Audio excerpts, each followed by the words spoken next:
I hear the sounds of your heartbeat. I can hear it now. I can hear it now. I hear the sounds of your heartbeat. I can hear it now. I can hear it now. I hear the sounds of your heartbeat. I can hear it now. I can hear it now. All right, so we've got an action-packed conversation lined up with a few amazing people from inside of Alberta to talk about what's going on with Trudeau right now, the proroguing, and what are we looking forward coming in the next few months. And it's, there's a lot going on with this, and I still see more comments popping up. I know somebody just fed something into, I think it was into your comments under your post, Eva, about a lawsuit launched by the JCCF on behalf of two people from Nova Scotia. And it's in regards to something similar that happened when Brexit was going through and Boris Johnson tried to call or prorogue Parliament for 5 out of the 8 weeks, and they deemed it illegal. So, I don't know where we go from here.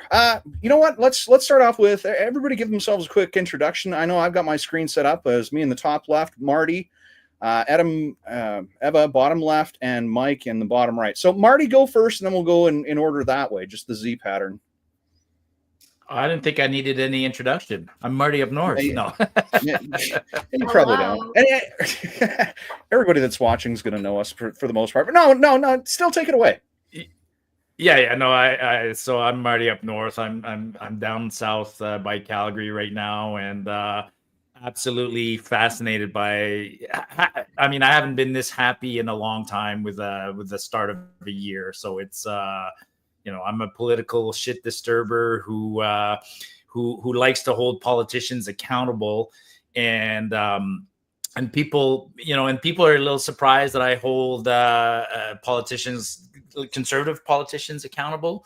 And I told everybody, I'm like, when Poilievre gets elected, you think I'm just going to stop holding politicians accountable?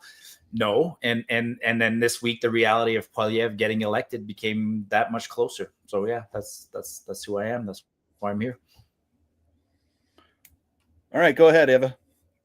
Well, Eva is my name, and I'm in Edmonton/Calgary most of the time. And I am trying to hold the government to account as much as possible in as many ways as possible, one of which is suing the government and also educating and elevating the conversation in Canada, because I think there's so much opportunity Canadians have. And I love that people are so engaged and mad and confused and asking questions right now, because I think this is the discourse that we were missing in Canada for a while. And I'm so happy to be hearing it. I don't even care what happens as long as people are talking. So that's where I'm at. The engagement rate on conversations has definitely gone up, hasn't it, Eva? Yeah. Well, and I even Mike is in this conversation now because he's gotten interested. Who's Mike? Yeah. Well, I thought you were going to say, you started off by saying Eva is my name, and then you went into something I thought you were going to say, like, lawsuits are my game. You're going to make a sick rhyme, but my name's Mike. I'm from the Critical Compass. I'm a part of a duo with James as my co-host, and he's in the background right now watching and keeping notes for clips later that we'll be able to post. So yeah, just happy to be here with the three heaviest hitters in Alberta commentary. Yeah, no, it's good to have you back. We've had a couple of good conversations, and before we all hopped on, it was actually we talked about when we all get together at these events. We go out, in Edmonton and Calgary, and we have an opportunity to meet a lot of the people that are either subscribers of ours in one form or another. Marty, I know you have a YouTube channel, Critical Compass. Mike, you've got your stream. Eva, do you have a Substack?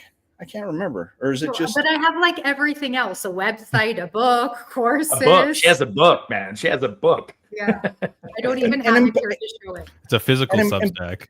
Empowering Canadians too. The website, right? Yeah, so it's just always so amazing when we have the opportunity, when we can get one of these events thrown together. And a lot of these things, or a couple of these things, have actually formed around UCP either gatherings or events. What Lougheed's holding, and we've got another one of those coming up, another Injection of Truth. I don't know if you guys are all going to be able to make that one in Calgary in March, I think it is, or no, yeah, March. But should be a good time. So it's always really good to get together with you guys, get out, meet some of the folks that we all have in mutual and in common, and then just kind of expand from there and expand the conversations. And I find that absolutely incredible. So moving on to this proroguing of Parliament. Now, there seems to be a lot of confusion as to what's going on. So before we even get to the lawsuit portion of this, suing the government for proroguing, the confusion about this, and this is how I understand it, and you guys can tip in after this, is right now Parliament is prorogued to March 24th. I think that's fact. That's what was stated, right? So the Liberals are going to run a leadership race, as I understand it, and they're going to have to get it completed by that point. Now, the reason it's March 24th is because they have to approve the budget, or otherwise no contracts can be completed. So that's why it's ending on the 24th. So the Liberals effectively have to have their leadership race completed by then. Now, once they go into the 24th, as I understand it, there's going to be a non-confidence vote put forth by either Jagmeet Singh or by the Conservatives, or might even be the Bloc at this point. And we're pretty sure that Trudeau is going to be kicked out. But even if he's not, by resigning from leadership of the party, he'd also said that once they have a leader, he's going to step aside as prime minister, which means the new Liberal leader is going to be the interim prime minister of Canada while we go through this election period. Now, the election period, I think, once the idea of the election is called, I think it's 21 days. And I'm not sure where I read that, but it's something like 21 days after that point where they get to do their campaigning. Like, they can't say, yeah, we're going to have an election, but it's not going to be for another 6 months. There's a lot to unpack there, and there's a lot of things we need to clarify. I mean, it's like I want to go back to one thing right off the bat. Like the proroguing and the Liberal leadership race, they're separate things. They're not mutually inclusive or exclusive. Absolutely correct. Yeah. So, let's break them apart. Let's take them one step at a time, right? So, right now, Parliament's on recess. And was supposed to resume January 27th is when the Parliament was supposed to resume. And for all intents purposes, Trudeau did not want to come back on January 27th because he just before Christmas he had several ministers resign. He's got a rebellion on his hands, and then he had guys like Jagmeet Singh and the leader of the Bloc and the Conservatives, everybody saying, like, as soon as you come back on the 27th, we're all going to gang up against you and we're going to defeat you. So I think, over Christmas, that was one of the big things that the Liberal Party had to strategize. Not the Liberal Party. I'm not even going to say it's the Liberal Party. I literally think it was Trudeau on his own over Christmas is like, I'm gonna pull this fast move on people. I'm going to prorogue Parliament and buy myself some time. So that was one of the first thing. That was one thing. So let's talk about that. I mean, so he prorogued Parliament before, and that was the first thing he said yesterday when he came out to tell Canadians what he had done over Christmas. He says, "I'm proroguing Parliament." So what does that mean, right? Eva, do you want to hit like what does proroguing mean legally or constitutionally? or maybe just in terms of layman's terms, like what does proroguing mean? Well, that's the thing, is we don't have a lot of precedent for this. It doesn't obviously happen a lot. I think the best word, like you used, is a recess. The question is whether it's legal and under what authority is he doing this, and for what purpose is he doing this. And I think that's the question that we should be asking. And I do really think it's important to distinguish anything happening with the Liberal Party and any cleaning up they're doing to anything happening in the Parliament, because they are two separate things. And so if the purpose has anything to do with what's going on with the Liberal Party, that's giving Parliament. Hotspot. Yeah. I don't know if I just lost you. No, we got you. Okay, actually, well, we might lose Eva for a little bit, but I'll pick up on where she was. There has been, so what Eva was hinting at is proroguing legal, and why is it being done? And during the Trudeau prorogued once before. So proroguing is basically ending Parliament.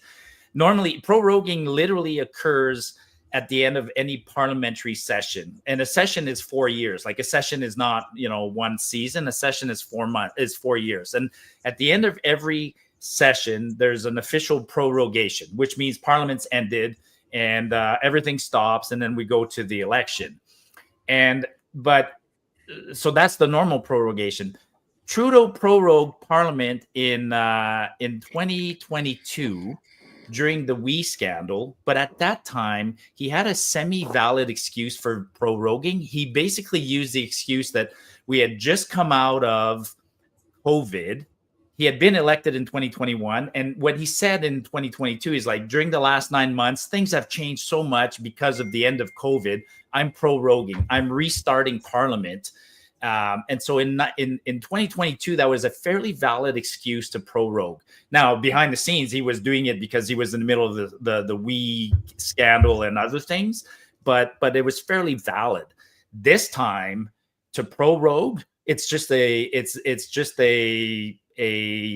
weasel move to avoid being defeated. And he's using the excuse that he's giving his party time to elect a new leader. Yeah, that's irrelevant to me. I mean, if he, I'm not saying, like, if Trudeau got hit by a bus tomorrow, what would the party do? They wouldn't need to prorogue. They would just turn around and go, hey, Bob, you're the interim leader, right? So his excuse for proroguing right now is pretty weak. Well, it would go to the deputy prime minister if he was hit by a bus, as I understand it. Sure. And that'd be Chrystia Freeland, because though she stepped away from cabinet, she didn't step away from being deputy prime minister. So interesting. I didn't know that. Yeah. So as near as I understand, so the reason that they're going through this leadership, and the reason that Chrystia Freeland still has to run for leadership of the party, is because Trudeau's walking away from both leadership and from being prime minister. So nothing actually happened to him. So the proroguing is basically to stall so that they can have adequate time to run a leadership race. And then once this leadership race is run, then whoever wins the leadership of the party, that's when Trudeau, again, intends to step down and take the leader of the Liberal Party with their mandates and step forward. Now, as I also understand it, mandates that are originally dictated by the Liberal government can't be changed without an election, which means they have to carry out Trudeau's mandates as they're laid out without changing mandates for this interim period. But again, once a new prime minister is dropped into place, a snap election automatically has to happen, because nobody in Canada would have elected the new prime minister of Canada. They're only the leader of the party. That's the tradition. You're absolutely correct. That's the tradition. I mean, that happened, for instance, recently provincially in Alberta, right? Danielle Smith, Jason Kenney steps down, Danielle steps in, gets to be the leader of the party. So when Danielle became the leader of the Conservative, there's an exception. If the Liberals elect a new leader who happens to be a sitting MP, then they can say, okay, well, he's the new leader that we've selected, who also happens to be an MP, then becomes the prime minister. Because the way it works in this country is the party that gets the most seats chooses their prime minister. Technically, they should choose the prime minister once they've all been elected. They get together and they go, okay, the 120 of us that got elected to form government, we choose our leader who becomes the prime minister. But traditionally nowadays, the party decides that in advance. Eva's waving. What do you go ahead? Sorry, Eva, go ahead. Somebody said hi to me. Oh, I was waving to them. But, yeah. Guys, is that what happened to Kim Campbell? Was that how she was she got voted in? Is that right?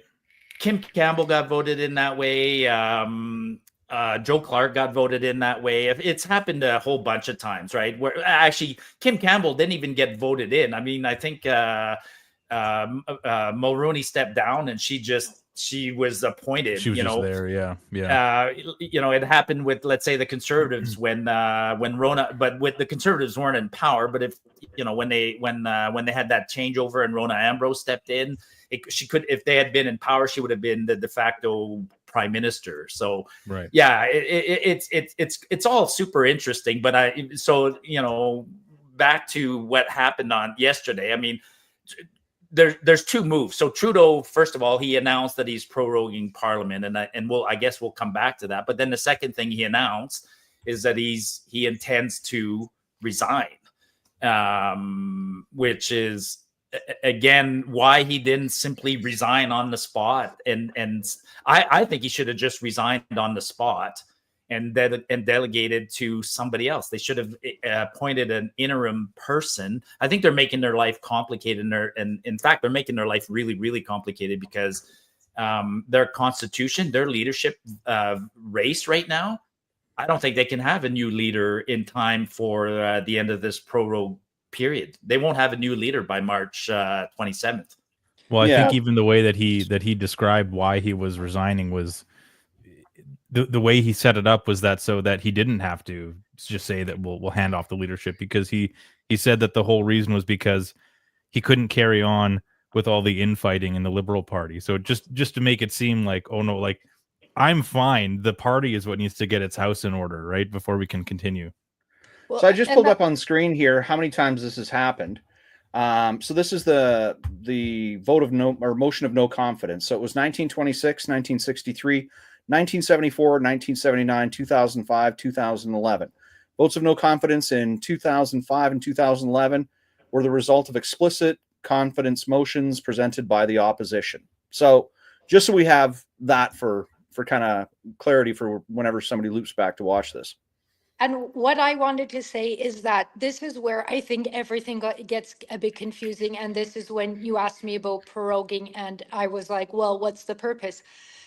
Non-confidence is something different too. And I think in most normal cases, we would have had either the prime minister resign, like we were saying, or have a non-confidence vote. And there were non-confidence votes, but the Jagmeet Singh and his party were propping up the Liberal Party. And what's incredibly frustrating too is the Liberal Party themselves were propping up Justin Trudeau. So they led to their own demise.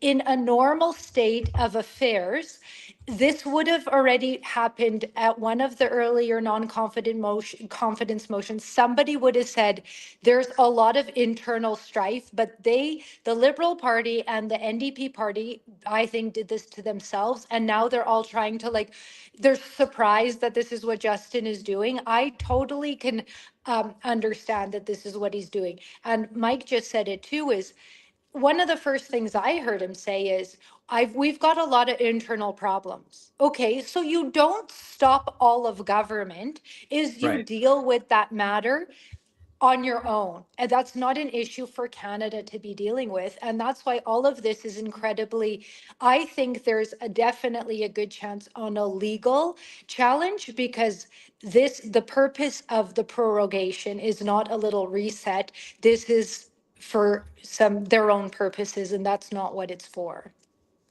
Yeah, no, and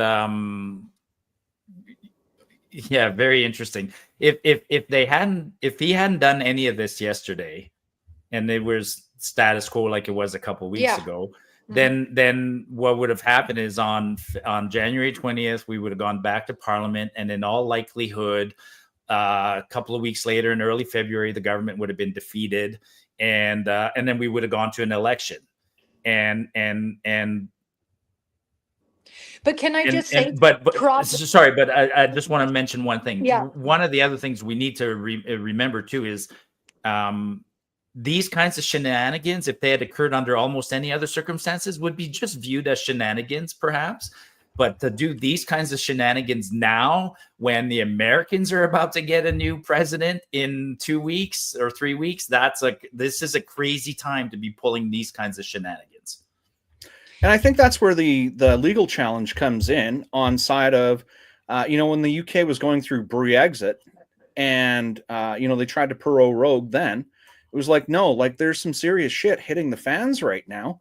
We're not going to let you guys escape this. We need an actual responsible government. You're not shutting down government so you don't have to answer the tough questions. We need you here doing your fucking jobs. And it's much the same for what we're facing, because January 20th is Inauguration Day. That's when Trump takes seat, and we've seen what he did in his, when he was elected as 45. His first weekend, he'd signed 100 executive orders. He just went absolutely buck wild, and he seems to have a wild hair up his ass with Canada right now, and for all the right reasons, the same reasons that Canadians have a problem with the Canadian government. Same wild hairs up all of our asses, right? The drugs, the crime, the terrorists, he wants to protect the borders. He's let that known. I mean, he's kind of gone off in some wild tangents about how we have this, this trade deficit, or that we're ripping them off. Well, Don't get Marty started on that. We're a tenth of the population. Of course, there's going to be some trade imbalance. We can't buy as much as we sell. It's a stupid. I'm trying to take Trump with a grain. Like I think yes, there's some real threats in Trump. I think some tariffs are for sure real. Part of me thinks that Trump was sending a warning to Poilievre more than anybody else, right? So I mean, he's trolling Trudeau, but at the same time, he's kind of telling the future guy, let's play ball. And but in the short term, you're right. I mean, I do worry he could sign an executive order and put a tariff on aluminum or something like that.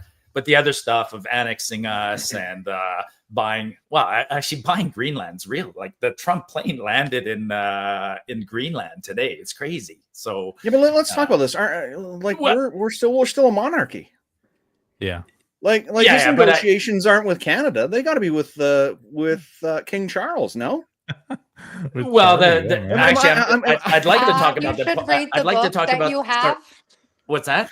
Fuck, somebody needs to read the book that they have. No, I'd like to talk about the monarchy, but I'd like to go back to Eva and the prorogation right now. Like, there's not a lot we can do to stop what just happened, right? I mean, it happened, and I think, from my understanding, let me go back. So our parliament, what I've learned, and it's in Eva's book, and I've learned some of this too, is that it's actually based on traditions. It's crazy how much our parliament is based on traditions. It's not a really set rule book. It's based on tradition and precedent. It's common law.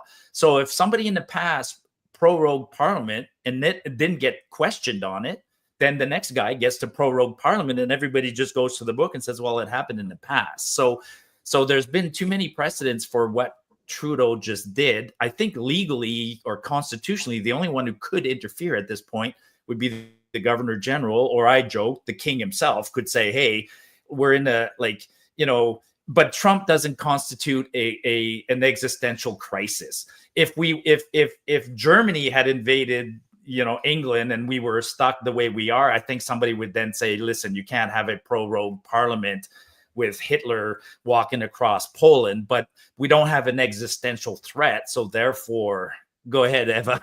I definitely don't think that's the way it is. So there's no reason that you need to have an existential threat to challenge this. So from the decision in Britain, the UK, it said that even if you're affecting the core and essence of the business of the parliament, so that clearly that's happening. I think any Canadian citizen can challenge the government, and that was the first thing that we on this decision. So any decision the government ever makes, you could go to court within 30 days and challenge it on a judicial review. So that could be like a WCB decision, like a government type body. That could be a bill that, and that's what we're hearing LGBTQ community is doing in Alberta. They're bringing a judicial review. Nobody's been harmed yet. It's not a claim against the government of Alberta, but they're saying, I have a problem with the legislation that you've created, and I'm going to ask the court to review it. And these are the reasons why. And so that's the one we already have. What I posted earlier today is because this issue is actually affecting business in Canada, not just Canada, but at every provincial level as well. Every premier in Canada should be issuing a judicial review of this decision. And I think that, Just yeah, pause go for a ahead. second. Mhm. But you've said, so a judicial review, no matter what, the court's not going to hear that like tomorrow morning, right? Is there a way to make that super urgent, or is it So a 30-day again, thing? we've never seen this before. I think that Got it. provinces could make the argument to the Supreme Court saying this is an issue that is of national public importance. 5 provinces are making this claim in because provinces first have to make a claim to their provincial Court of Appeal. But I think 5 premiers can come together and say, let's all challenge the government on this. This is affecting our business. This is costing us. Like they talk, what were they able to do when they said that truckers were costing the government of Canada so much money? They could do the same thing here. Like I can't even imagine what the actual consequences are of this kind of game playing on behalf of Trudeau. I also said federal opposition leaders, especially like Jagmeet Singh, who's the one that said, yeah, I'm going to bring them down. Okay, put your money where your mouth is, challenge this decision because there's a lot to challenge here. Can the Governor General do this and on what basis? Let's have this put out in court. Or is it similar to what happened in the UK and that they went too far? They don't have the ability to do this. I think this is an incredibly legitimate challenge. And the reason I said premiers and federal opposition leaders should be doing this, as opposed to like a couple Canadians, which is what we already see today, is like Canadians have to come up with the money to do this. This is a serious public interest issue that's causing economic problems on everybody. Provinces have trillions of dollars in budget. They could put a few $100,000 towards this issue rather than making some Canadians scrape up the money to go do it. Like So I think, Eva, and who, I if they think they did get this, quicker to the who Supreme Court. who would hear it? Like what level of court would hear it right away? So if for example, the government of Alberta were to issue, like it would be a reference question, it would have to go to the Alberta Court of Appeal first. But what I'm saying, and again, this has never happened before, I'm thinking a little bit outside the box. If 5 provinces did a reference question to their Court of Appeal, and then the Supreme Court knows it's going to have to deal with this at one point and the other. So rather than having 5 different appeals, take their Yeah. time with this, just maybe everyone can come to some kind of agreement and say, we want this heard at the Supreme Court level because this is going to be an issue. We might get different precedences from different provinces, and that's always a problem. So I would think that there's some kind of political pressure and like urgent requests that could be made. I'm Well, thinking outside the box. I mean, yeah, and the proroguing, like right now, Trudeau could have done it on his own.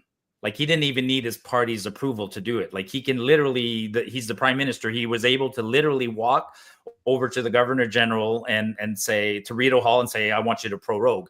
So I guess, yeah, I like what you're saying. So there could be political pressure from, I know the premiers are meeting with him next week. So there's going to be there's an urgent meeting with all the premiers already next week. I'm sure that's going to be on the topic. He still has his national caucus meeting tomorrow. Tomorrow morning, he has his national caucus meeting. Now it's by Zoom call, but I mean, I imagine like right now, the Liberal front is all united. Everybody's like thanking Trudeau, but maybe tomorrow he might get an earful tomorrow. He might get a super angry caucus that'll say to him like, who knows? But that said, you fucked the up. ball's even already resigning, rolling, you right? clown. I mean, if we like government's already shut down. Well, I guess no, government hasn't shut down. I mean, it's in recess, right? If he's going to reverse this prorogue, he'd have to do it before the 20th of February. Nah, I think House was supposed to be back in by January 24th or 27th. Okay. Like, Well, I want to be a fly on that meeting tomorrow in caucus. Oh, I'd love to be a fly on the wall. That'd be wild. Because there was a lot of these members of parliament that came out with statements, you know, and of course the place to put out these statements wasn't through the press or media; it was on Twitter. You know, all these, you know, even the porch pirate George Chahal, he threw his statement out there. House Father, like he was on the news. You know, House Father. I haven't thought about that guy in years. Yeah. Now to be honest, for me, very pragmatically, I mean, if he had just the proroguing right now, I don't care. Like I'm actually okay with that because it killed. It ended Parliament and it ended the House of Commons and it killed a bunch of unpopular bills, right? So as far as I'm concerned, like 293, 62, all those bills are dead. The only reason he buys himself an extra month. I still think he's going to face a non-confidence vote. So the short-term proroguing, I really don't care, makes his party look bad. The only part that worries me about the short-term proroguing is the fact that Trump takes power on the 20th, right? And I kind of find that we're going to be a little bit vulnerable without a parliament that's meeting, without a functioning government. Without the government, the machine of the government, I guess, is still functioning. But part of me worries. But then also part of me says, what does our government do anyways? That's a good question, because what if Trump does, you know, his inauguration is the 20th, right? So what happens if on the 21st, you know, we get a letter in the mail, so to speak, of here's your 25% tariff that I promised you? Like, what's the reaction then? Trudeau issues some sort of executive order, a counter tariff or something like that, without going through the House of Commons. So isn't that something? You know, we're dependent on Trudeau to handle Trump entirely on his own. Well, I guess with the advice of his cabinet, who's still meeting. I mean, there's still the Privy Council, and he still has his cabinet meeting. But whatever he does, they're doing on our behalf without any debate in the House of Commons. And see, they can come back and they can actually do stuff. So, you know, the House has been shut down since September for no new business because of the investigation. Like the Liberal speaker, Greg, what's his face? He basically shut down all new business for government. So I mean, there's a second layer of incompetence. Like really nothing's been happening. In the House of Commons, because it's basically been shut down to no new business because these guys won't turn over documents on $600 million worth of losses, or you know, grab ass programs by the Liberals under this green scandal, right? So I mean, there's a lot to that too. But at the same time, Jagmeet agreed to stop the gerrymandering and for the one day so that they could put through the GST holiday. So they, you know, they're even bypassing this no new business deal. So are they able to? I mean, you know, Jagmeet, like, change the wind direction is how that guy changes his mind. He's always been supportive of Trudeau. If they decide to come back on, let's call it the 21st, and Jagmeet throws in with him instead of, you know, kind of keeping up with his promise to shoot for non-confidence, like they can still do stuff. If possibly, I got like this. I think this is why Canadians are really confused, because there's like, it's unprecedented. Yeah, I think the difference now is that Liberal MPs have been speaking up and saying they're not supporting him. And I think the last straw was the Quebec Liberal caucus. So when they said that they're no longer supporting him, I think that was basically it. So even if, like, that's the thing that really, again, stood out with his press conference to me, is how much he talked about him having to fight his own party. What does a normal leader do in that case? They step aside, they resign. But I blame the people that allowed him to stay in that position for so long, because they should have seen this coming a long time ago, and they let this go on. they were part of the problem, and now they're confused as why he's not leaving. He hasn't reflected. And so I think when he comes back, and this is the one thing I was going to jump in when you were talking, Marty, imagine if they came to Parliament January 24th and the first non-confidence vote they had. What would happen? I actually think some Liberal MPs would vote Yeah. against him, finally. But For this, like sure. I said, should have happened years ago. And that's what I think he's just avoiding. I literally think that's all Trudeau is avoiding right now, to have The his own embarrassment. You mean party. the Yes. embarrassment of his party turning Yeah. against him? Wow. Yes, Yeah. in Yeah. public. Yeah.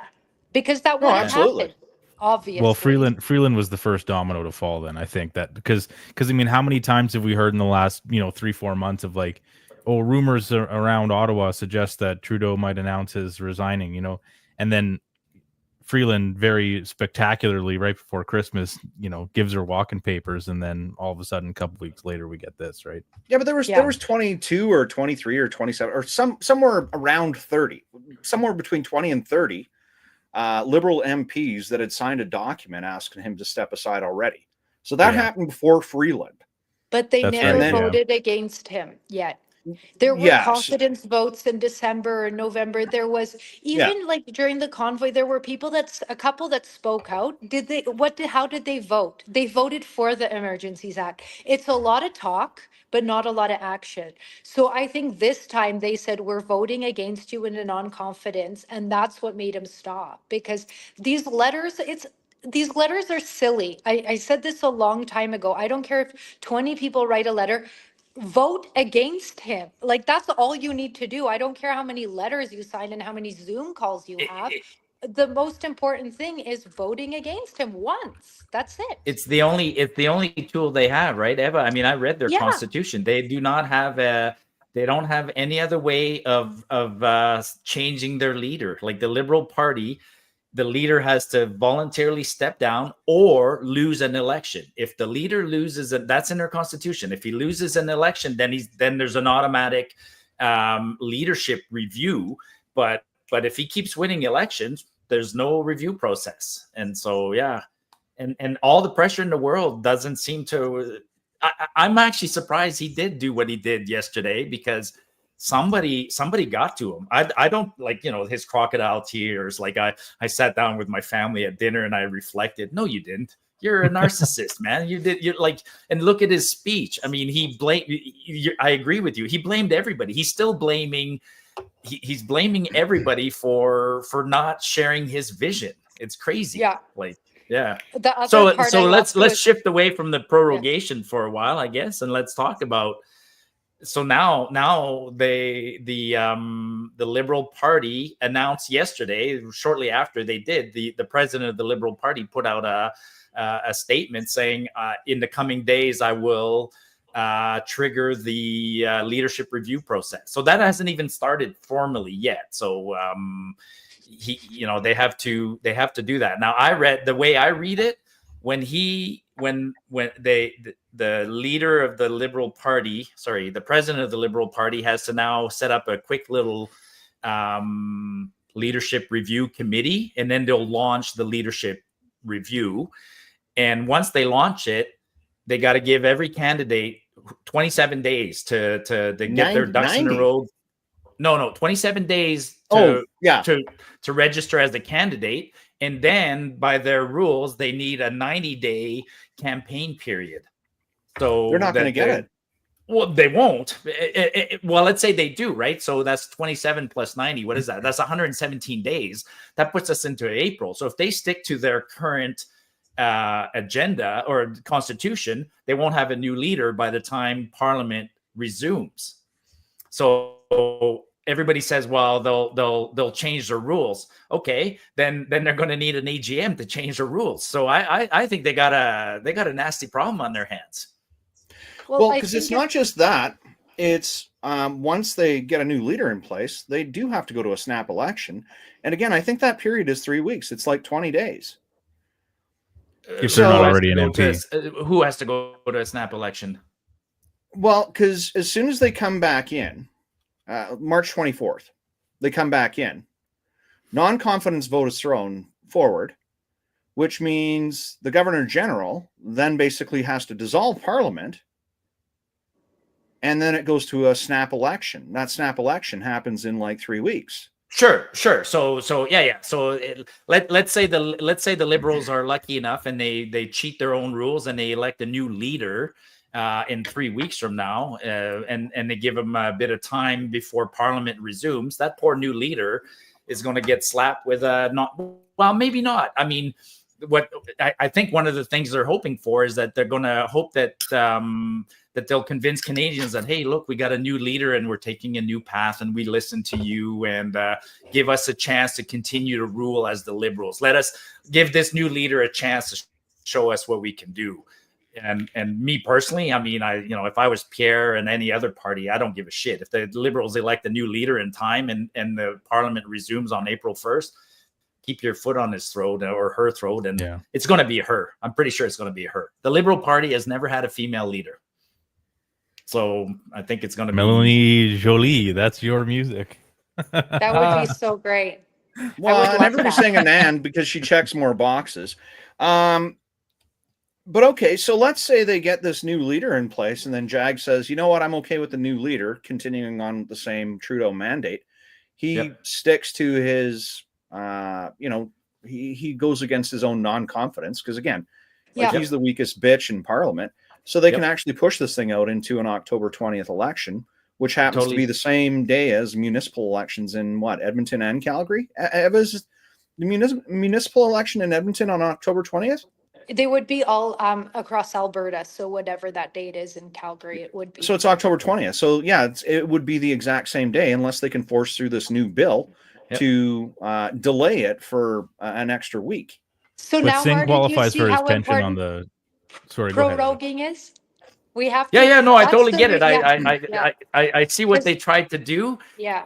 I actually think that if I was a Liberal strategist, I think this, but they couldn't convince Trudeau to do this. But I think what they should have done is Trudeau should have literally come back yesterday and said, I'm stepping down. I'm done. And I'm staying on as an MP, and I'm designated. I don't know. Pick a person. Their own. They should have picked their own Rona Ambrose. Their own sort of not somebody who's not totally ambitious. Some backbencher or minor. Jenny. Who? Jenny. Who's Jenny?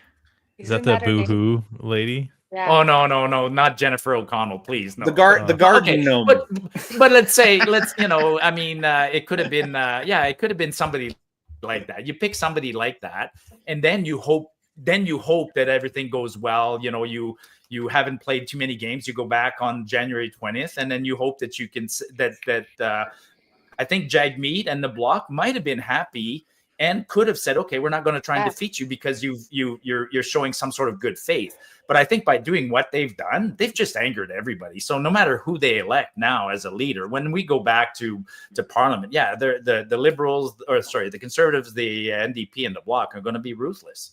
Do you think there was ever a that's chance? exactly the point. Sorry, I just an idea here. In the latest polling, it shows that it's possible, apparently, that the Liberals could lose party status with how unpopular they are. If they elect whoever, it's entirely likely that they're going to remain unpopular. So if I was Jagmeet Singh, I would come out as a bulldog and I would say, the minute that I'm allowed to throw a non-confidence, I'm going to be the one to throw it, and then try and ride some sort of momentum into becoming at least close to official opposition. I don't know if they could beat out the Bloc, but if that is the case, that they end up being maybe triple or quadruple the amount of seats that the Liberals have, well then don't they have the don't they have that momentum behind them to say, well, hey, look, this is a merger situation. You guys aren't going to be a viable party unless you merge with us, and then he holds all the cards. See, and I brought this up this morning too because I was thinking about this. Jagmeet Singh has been saying, I'm going to be the next Prime Minister of Canada. It's true. No, He but sure think has about been it. saying that, yeah. So if they merge parties and Jagmeet runs as the leader of the Liberal Party, because that's the party in government, so they'd have to effectively amalgamate NDP into Liberal. So it would be the new Liberal Party. But it would have to be Liberal because they're the government. No, they can. They can, because this is all party, right? So of course they can, but it's not going to happen. Yeah. I'm Come just on. no, but no, it's Think a of the long shot. memes. But think about it. If they did do that and Jagmeet ran as leader, he would actually or could potentially get more votes than anybody that the Liberals put forward, which would That's put possible. him as the interim Prime Minister of Canada. Sure. It's a long shot. I Yeah, get it's a long shot, but I mean, here's the other It's so one. stupid, I mean, it just the might Liberals work. have lost. Yeah, like I'm, the Liberals I'm that I reluctant to know. even talk about it. Yeah, the Liberals that I know, like I'm gonna pick on my sister. My sister's a diehard Liberal, right? And she just can't stand Trudeau right now. And Yeah. so, and I know my sister. If Trudeau had resigned yesterday, and the Liberals, like I said, put in a temporary person and took it on the chin and said, we're going to risk, we're going to risk losing this confidence vote. That's fine. But we're legitimately doing a proper search to get a new leader. I think somebody like my sister would come back to the Liberal Party. So they've lost her right now. And I worry about that, but I'm not worried this week because these shenanigans, I think, are really, really bad for the Liberal Party. So, yeah.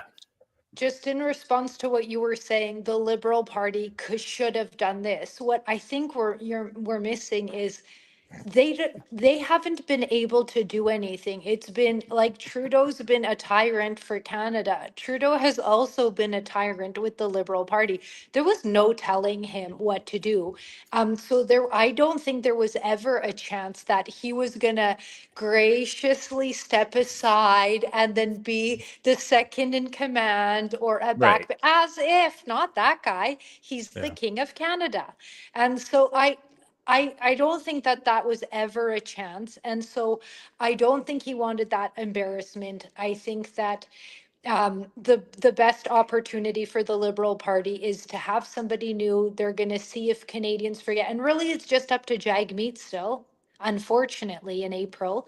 And one thing just, Sheldon, is I don't think it's going to be that quick to get a non-confidence vote on the table. Like it can't happen immediately after March 24th. First, it has to be somebody from the opposition party to table it, and they don't get a date like right away. So there's a little bit of time there, which is why I think the pressure should be on getting rid of this whole 3-month break where everything can kind of cool off and figure it out.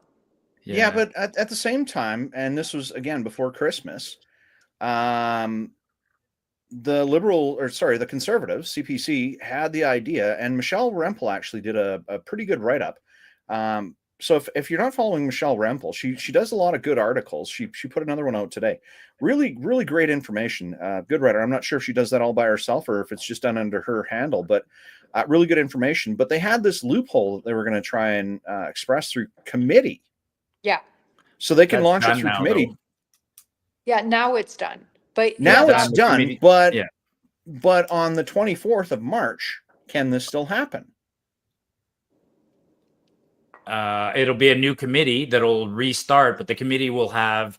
So what happens is committees mean this was a special committee. There's some important standing committees like the I can't remember the name of this one, but financial.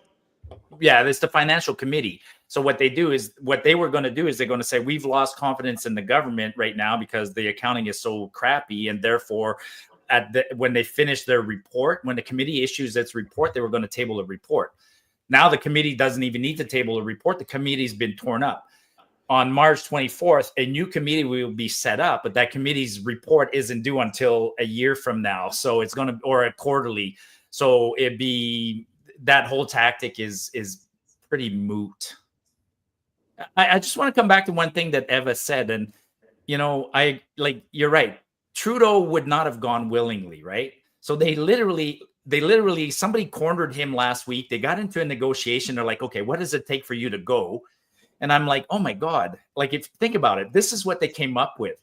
It's garbage, but that's what they literally came up with. Like, how hard did he fight, right? Like, behind the scenes, they must have offered him something else. I mean, this is barely a glorious exit. I mean, what did he say? I want to stand in the House of Committee one more time and say my goodbyes to everyone? Because he doesn't even get to do that. There's a comment right now on the chat on X says J.R. Hartley says Trump probably tricked Trudeau into quitting at Mar-a-Lago. By proroguing Parliament, Trudeau thinks he has dictator-like control, while Trump has a few months to push punishing economics and squeeze Canada into dissolving. I don't know. Maybe Trump did have an influence on him. Or Well, somebody else. there was a Yeah. number of factors that influenced this. But on, a couple of things here. Now, you talked about official party status, Mike. Evan, maybe you can explain this to us. As I understand it, official party status, they have to have a minimum of 20 seats. Is that correct? I don't recall those details. I think Green It's Party less has than one. that because the Green have Green official Party has party one. status. But doesn't it have to do with like a percentage loss or something? That what it is how much voting you get in a general election. So I think you need like 13% to, but it's not even to be official. Like I think you get funding and all that like Elections Canada thing. So it like PPC is another official party that has no seats, but they just don't get money back or something. It has to do with the campaign election things, and I don't recall all those details. Okay. I really never considered PPC an official party. They are. Does anybody? Well, okay. Well, they if are you say now. so. I Marty mean, does. He was there from the beginning. almost, yeah, almost. They almost got 3 1 million digits. votes. I was, what am I, 1,074. So not quite 3 digits, but yeah. I was B. No, I never. And I talk to people about Max all the time, and there are some staunch supporters, but I mean, I look at the PPC as like the serious alt right, because a lot of stuff that comes out of the PPC, and don't get me wrong, like I do know a lot of great people that are supporters of the PPC, but a lot of them are just raving lunatics, right? And I think that's a big part of the problem that the PPC actually has. Just crazy. So it's like there almost needs to be a second party, a conservative version of the Liberal Party, like NDP is to Liberal. We need to have like a Libertarian Party that is to conservatives, so that we have kind of like these balances. Like we need to either go back to 2 parties or we need to go to 4 parties. And that's we the used to only have way. we've had the Reform Party. We've had that. I mean, the left splinters and stays splintered. The right, we splinter and then we regroup, and we splinter, then we regroup. And I think we're about to do it in Alberta again. We had the Conservatives and then the Reform, and then we became the United Conservatives. And I have a feeling we're going to see another. Anyways, it's yeah, interesting times. So the Liberals have got to launch a leadership as it stands right now. I mean, I've seen on the news, a lot of people, a lot of journalists, a lot of politicians, a lot of people are calling for Trudeau to reverse this decision. They're seeing it for what it is. It's just he actually, that's one thing, Eva, when you went dark for a second there, when Trudeau prorogued in 2022, he kind of had an excuse at that time, right? He said, COVID we're coming out of COVID. Sorry, Dr. Speaker. Dr. Spiker. Oh, I forgot. Stop insulting the audience, You're Sheldon. the best. yeah. But so Trudeau we were coming out of COVID, and then Trudeau, even though Trudeau was facing this big scandal and he was facing a non-confidence vote quickly after just getting elected, he had a pretty valid excuse, which is I need to restart government because we're coming out of COVID and the conditions are totally different. I don't see we didn't hear that what's his excuse for proroguing right now? He couldn't come up with a good one, right? I mean, perhaps he could have said I got to get ready for Trump. Well, Trump's not in yet, so what are you getting ready for? And he basically a prorogue's a reset, but what's his justification for a reset other than just buying himself time? There's no, Yeah. Actually, Marty, speaking of that, there was a question posted in the comments here about Trump. Eva, I'm curious if you know. John says, can premiers negotiate directly with Trump on matters of provincial jurisdiction? Of course. Why not? Yeah, so that's the thing, like, yeah, 100%, and that's why you see Danielle Smith in the United States talking to governors all the time, because energy is a provincial matter, and so she's just taking matters into her own hands, and I don't think premiers have been doing that enough, and I definitely applaud her on everything she's doing with energy. It seems like that's really where she's very strong. And one thing I want to say about party politics, and especially given that our friend is running, in the PPC party in Hamilton. And this goes to what I was saying earlier. If we didn't have such terrible and staunch, stupid rules that MPs have to abide by anything their leader says, even if he's a tyrant and turned crazy, and you can't vote against him. This is our problem with party politics. And whether it's 2 parties or 4 parties, it doesn't matter if you're just going to blindly follow the leader. And I think in Canada, maybe in the United States, this happens a little bit more, that you could be vocal against your leader. You also have strong personalities in the United States, for other other senators, not just the leader. You know, I enjoyed Peterson's podcast with Polly Viera, but there were a few things that, you know, were left wanting. One was when Peterson asked him, who is like your team around you? Like, look at what Trump created around him. And He went to Sheer, right? yeah, and then the others, he couldn't even Mm. remember some of the names, Mm. which was a bit Yeah. sad. Because you don't see them out there. It's all like, whatever Pierre says, we're good with, let's do this. And that's also, I think, a huge problem in Canadian politics. And I hope we start having these discussions that if somebody has like an issue with a policy, they should be welcome to say it, not just privately within the party, but also publicly, so that constituents can see, okay, my issue is being heard. Because I think that's a lot of reasons why there's a lot of people going to other parties like the PPC. They don't like one thing that Pierre is saying, and then nobody is speaking on their behalf. And that's not helpful in democracy. That's not helpful for anyone. And then it causes splintering. So, and if some of the Liberal Party could have voted against Trudeau, which they could have, but they just didn't, because that's how things go in Canada, this could have been avoided a long time ago too. Things didn't always go that way, right? I mean, these Agreed.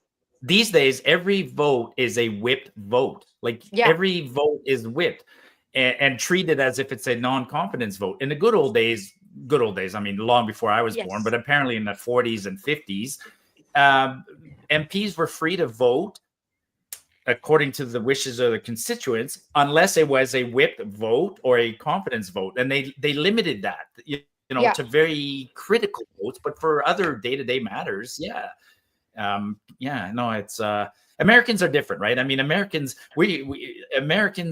that's not the purpose of the show. I mean, Americans are different. Like, they vote on things. They are more active in their democracy. In fact, Americans right now, you saw that documentary, right? Bowling Alone. Like, Americans are worried that they're becoming less involved in their democratic process, but they're still 10 times more involved than us. But their level that makes them comfortable is when they're 25 times more involved than us. Like, you know, they vote on everything. They vote on judges, sheriffs, Senate, mayors, like Attorney there is generals. a position that isn't voted on in the US. So they don't get tired of voting. It's just their lifestyle. Yeah. And then, and just along the same lines, you know, and again, to bring up Housefather, you know, when it came down to the whole, you know, because he's Jewish, when it came down to support apparently by the Liberal government that really didn't kind of meet with his ideals, like for like 12 seconds, it looked like Housefather was ready to kind of cave on even being a Liberal. It looks like he was like ready to cross the floor, and then boom, he snaps back. And, you know, of course, now he's back to being one of the guys that's throwing Trudeau under the bus. It's like, buddy, you have not once voted against Trudeau. Exactly. You haven't crossed the floor on a single vote. And that's what pisses me off. And one of the reasons that I'm actually wanting to get into politics on the municipal side of things is because I see the same thing. You know, we're forming municipal parties inside of the province of Alberta, Edmonton and Calgary. And that's going to take some time to really work itself out.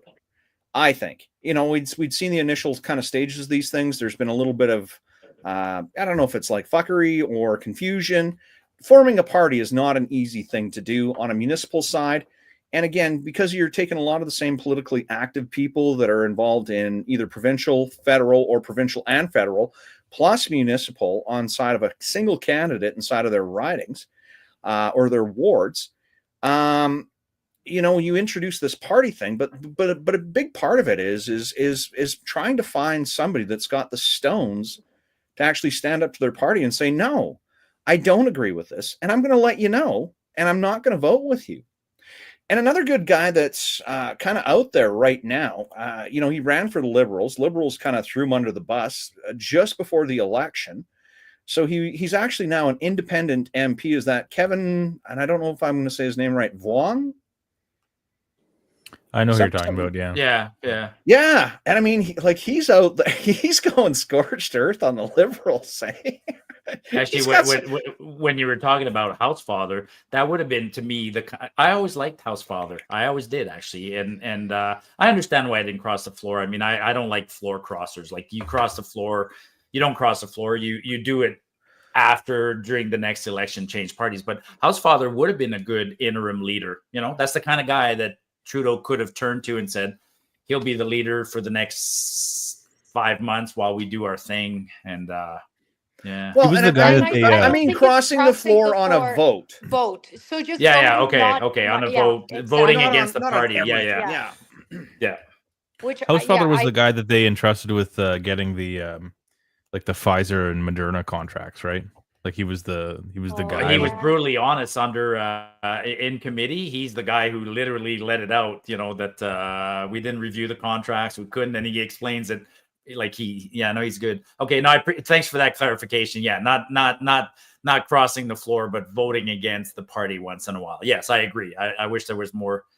It happens. It's just not publicized, right? It happens, but it's not publicized. Well, I mean, they're all public, but they'll either abstain from the vote. Yeah. Or they'll vote party. And I've gone through, several bills, egregious bills, where, you can see where people visibly speak out against these policies. And then when you look at their voting record, they're marked as, I can't remember what the term is, but it's basically. Well, I can think of an extremely egregious example was earlier this year when, canceling the carbon tax on natural gas and any heating fuel, and Randy Boissonneau voted for it, right? I'm like, God, like, there's no way you represent your riding when you vote that way. Like, you literally voted against everybody in Edmonton. It's Where is he? And there's no. Have you seen him walking around, Eva? That. Is he walking all sulking, or where is Randy these days? I'm sure he's very proud and very not humble, like Trudeau. And I think they're two peas in a pod. They think that they are the best thing that ever happened to Canadian politics, and we should be lucky to have them. So what you're saying is he's done because we've allowed this to happen. This Which is the Randy? thing. We need more people. Somebody said it. I knew somebody would. As soon as you say Randy now, he'll forever have to deal with that. Which Randy's coming to the party? Which Randy are we? Yeah. But I think he's probably on some non-extradition island by now. He's living in the tropics, making the billions off of his cocaine deals. What do you think Trudeau's going to do? I was going to ask that exact question. What does he do once the leaders announce? UN maybe? WEF? I don't know. He can't. Well, in the short term, he's going to resign as prime minister when there's a new leader. Is he going to stay as an MP, or is he going to resign quickly after that? I don't think so. I can't imagine. There's no way he's going to stay on. I can't see him not being in charge. That's the thing. I can't even see him being in Canada. Yeah. Yeah, that's why I say maybe the UN or maybe some globalist institution of some type. Yeah. And I did actually hear the position that he was lined up for. Marty, you were sitting at the table. We had that conversation with MLAs whose names we'll not mention. And that was February of last year when somebody spoke out and said, no, Trudeau's already got his job and this is what it is. but I can't remember for the life of me. It was before the conversation. What was the first conversation we had? Was on the Alberta pension plan. So we both showed up to that thing. We felt like So he's rock already got stars. a position lined up, ostensibly. Yeah, no, he absolutely does. Like he's already got his job, and I can't remember what it is. I can't remember who it's for. I'd had a couple of beers and a bunch of popcorn. So by the end of the night, Yeah, no, like, I think Freeland has a job lined up somewhere. I'm pretty sure. I haven't heard of Trudeau getting lined up. I mean, Trudeau can sit at the head of the Trudeau Foundation and just collect a salary from that. I mean, what he does, I'm actually surprised he stayed this long as the prime minister. He never struck me as a guy who really wanted to be involved in details. Trudeau would be great in a ceremonial role like the governor general. That's the kind of role he was cut out from. And if he had been our governor general, I wouldn't have given the shit because, so what if it's a ceremonial role? But so I'm surprised he stayed this long because that's all he likes. Is he likes the traveling and feeling important and that's self-aggrandizing. Yeah, I think he wanted a decade. I don't know. I have the feeling like he wanted. Like, what was the previous longest prime? Well, he said it in an interview just before Christmas, right? Like when he did that cringy interview with This Hour is 22 Minutes. Oh yeah. And they mentioned his father's Pierre Elliott taking a walk in the snow, and then Trudeau said, I'm younger than my father was when he first got elected, meaning, my father got elected at age 55 and went on for 18 years. So he kind of hinted that he's trying to beat his father's record, but he ain't going to beat his father's record. His father came in with some experience. Yeah. Yeah, actually, I just had to fact check you here, Marty. Actually, it turns out that Fidel Castro was actually elected when he was 26 years old.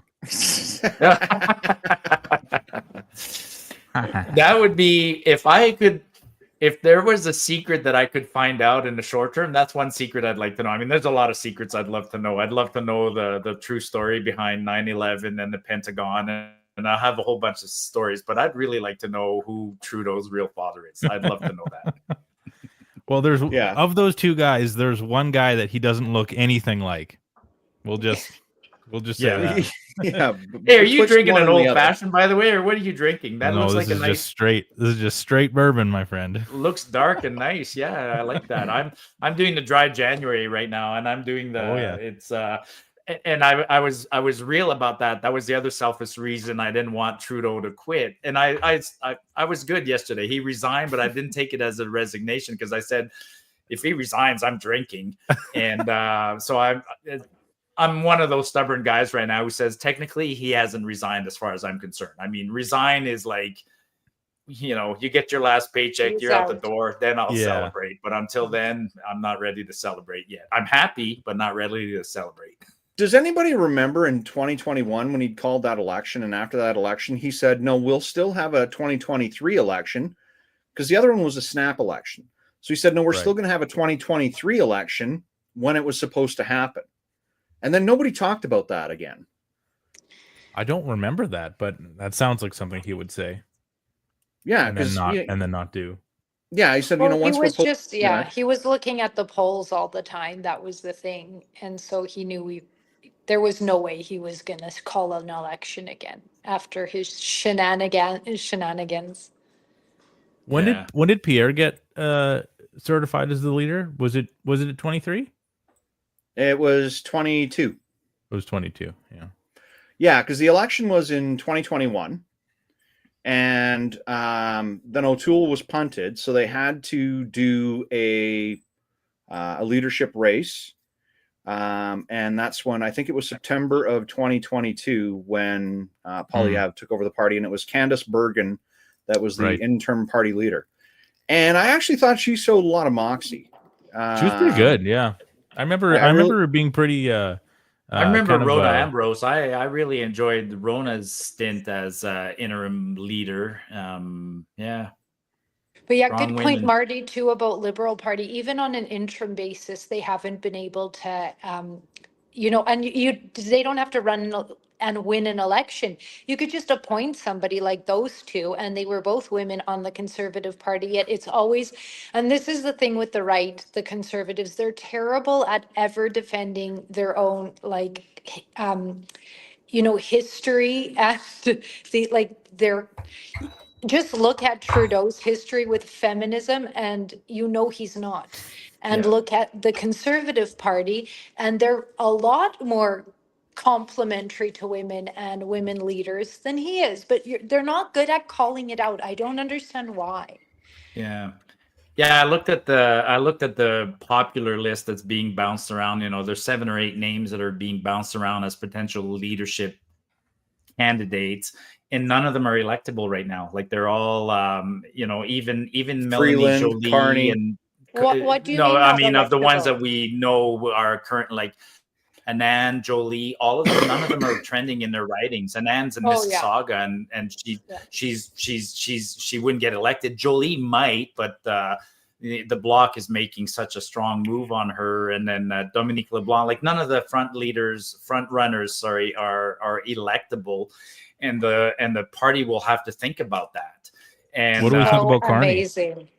what's So that? amazing. What do we think about Carney? Oh, he's like I posted a tweet today saying, if you think Trudeau is being controlled by the WEF, well, guess what? Carney is the WEF. So Yeah. And here was an interesting conversation that came up. That was a question. Somebody said, and I know, like, what we're going through in Alberta right now, in order for Nenshi to actually sit in legislature, he's actually got to, he's actually got to be an MLA. Yep. Right.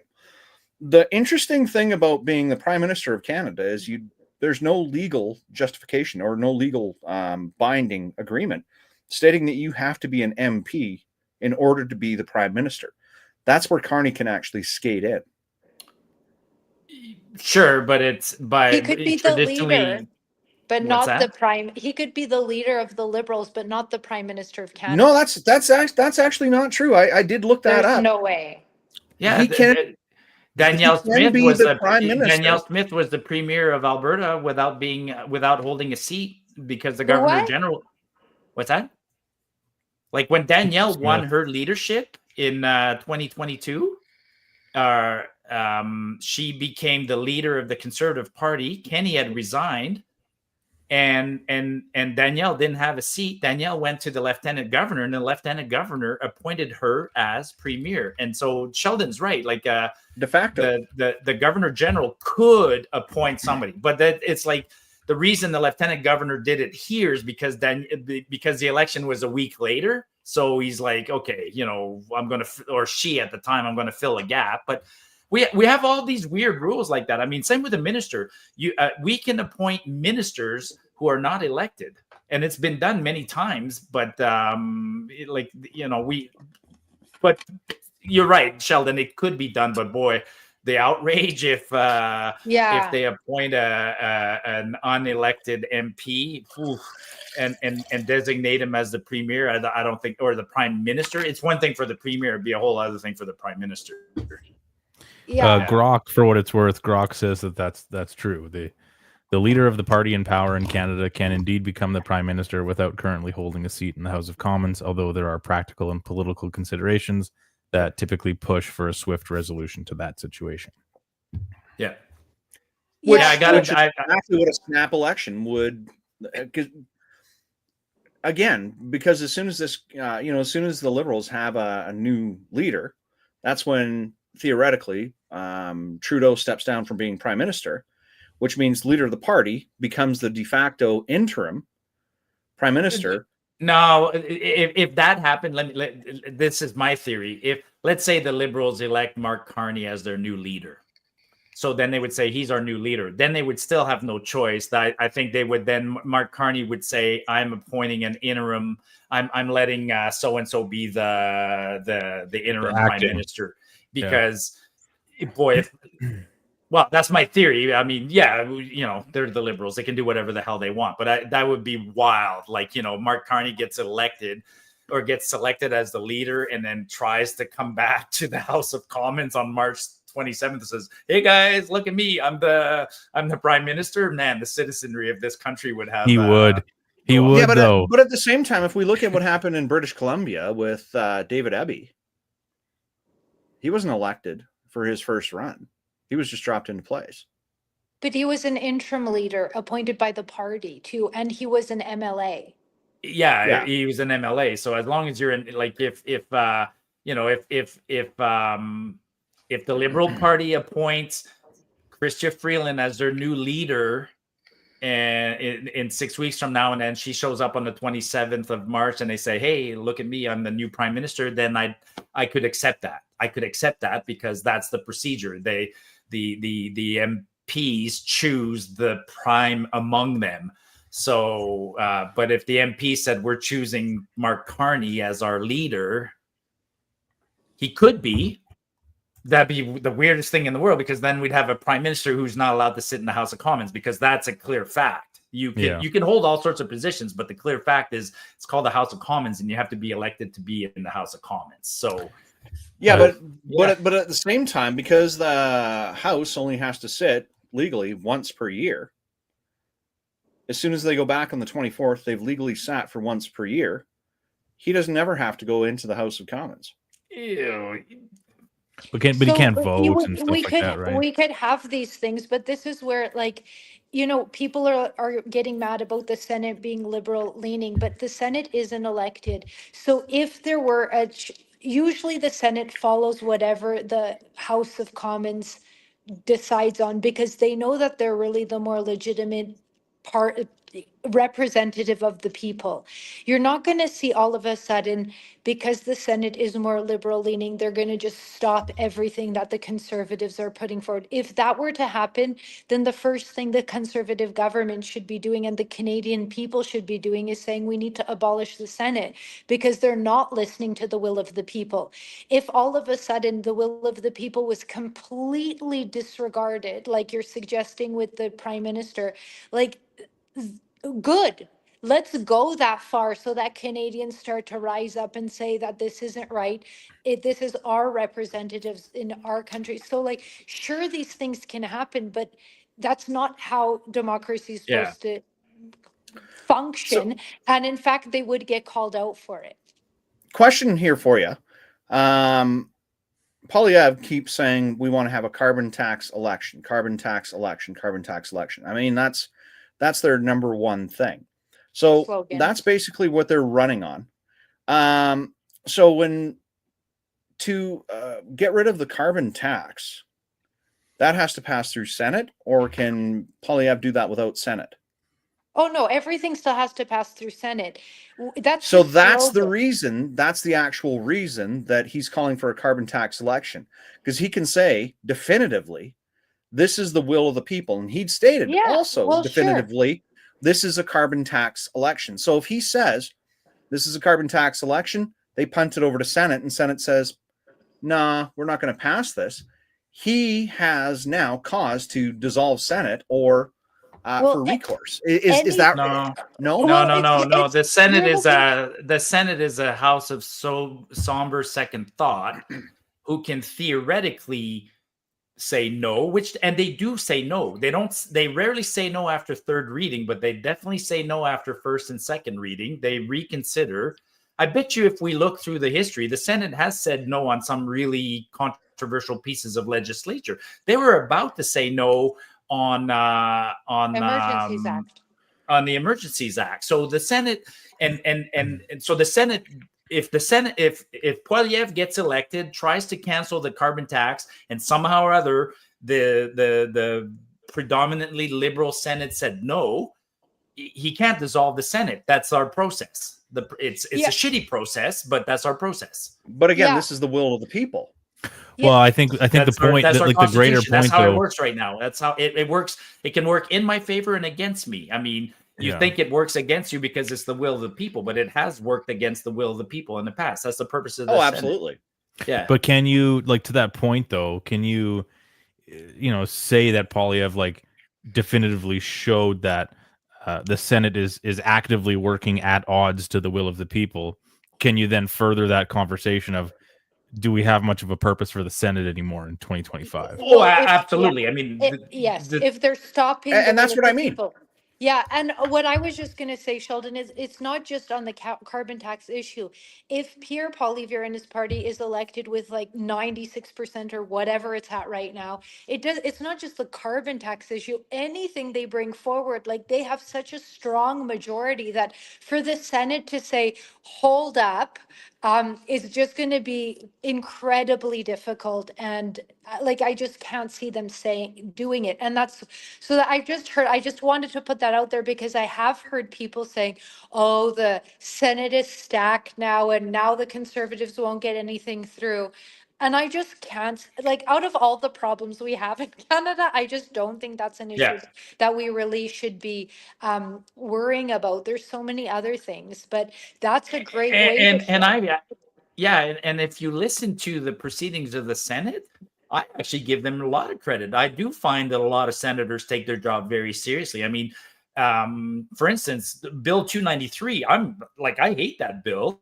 And the Senate is the one that was actually, thank God the Senate blocked that one, because that one would have been shoved down our throat a long time ago. So the Senate, a lot of senators take their job seriously, more seriously than a lot of MPs. I'll say that. Okay, so one of the things that Senate did allow through was climate racism, released by Elizabeth May. So, I mean, come on now. Oh, Climate man. racism. So I something don't know that's anything about that. How yeah, did Google it. Elizabeth May get a bill through? Yeah. Private members, whatever. But that's what she introduced, and I think it actually made it through Senate, made it through Parliament. So it's this climate racism bullshit. You guys don't remember climate racism? It was like, Yeah, that it disproportionately affects, women of color or whatever. Yeah. the stupidest shit on the planet, right? Brought by the most egregious. I mean, like, not only was an alcoholic, but Elizabeth May could drink her under the table. Yeah, no, the Senate's interesting. I mean, just coincidentally, somebody this morning, one of the big accounts on Twitter was trying to make a big deal out of the fact that, the Liberals knew what they were going to do in December because they passed Bill 71. And then they showed Bill C-71 that went through first, second, and third reading in one day and then got royal assent. I'm like, yeah, but Bill 71 did. Bill 70 3 months ago did. So did Bill 69 6 months ago. They're routine. There are routine bills. Bill 71 is just the quarterly allocation of funds to the government so it can continue to function. So there's bills like that where both sides just go, yeah, whatever, done, and then there's a lot of really routine, boring mechanics to the Senate, to the House of Commons, to the legislature in Edmonton. I mean, and for the most part, a lot of it just works very nicely. We hear about the citizens hear about bills, whatever, 63, the unpopular ones, but man, there's bills that go through the Senate look at what happened in Alberta. We changed a fundamental document that's a cornerstone of our democracy. We changed our Bill of Rights in like under 3 weeks. Wish we had a Senate for that one. And we're still not abiding by it. Yeah. I'd gotten something back, and this is on the whole fluoride conversation inside of Calgary, because they're about to, unleash that dragon into our municipal water. So the original cost for the fluoride plant was $10 million. And then what they realized is that fluoride, I guess, chews away at concrete. So they ended up having to go with alternative materials. And instead of costing $10 million, this new building cost us an additional $18 million. So this thing ballooned from $10 million to $28 million. Now we have this ruling that came out of California. Supreme Court, one of the court rulings, basically saying that no, fluoride is not safe at any level for consumption. From there, we'd seen places like Texas and even Quebec that are finishing removing their fluoride from their water systems. Quebec, I believe, is like 93% fluoride free. So fluoride inside of Canada is considered part of the Health Act, which means it's a prescribable drug, and you can't under the new Alberta legislature, you can't force people into medical treatments. That was a part of the new Bill of Rights. However, when this is tossed over to the Premier's office, you get a note back from Rick McIver that says, well, you know what? We leave that in the hands of the municipalities and we don't have anything to do with it.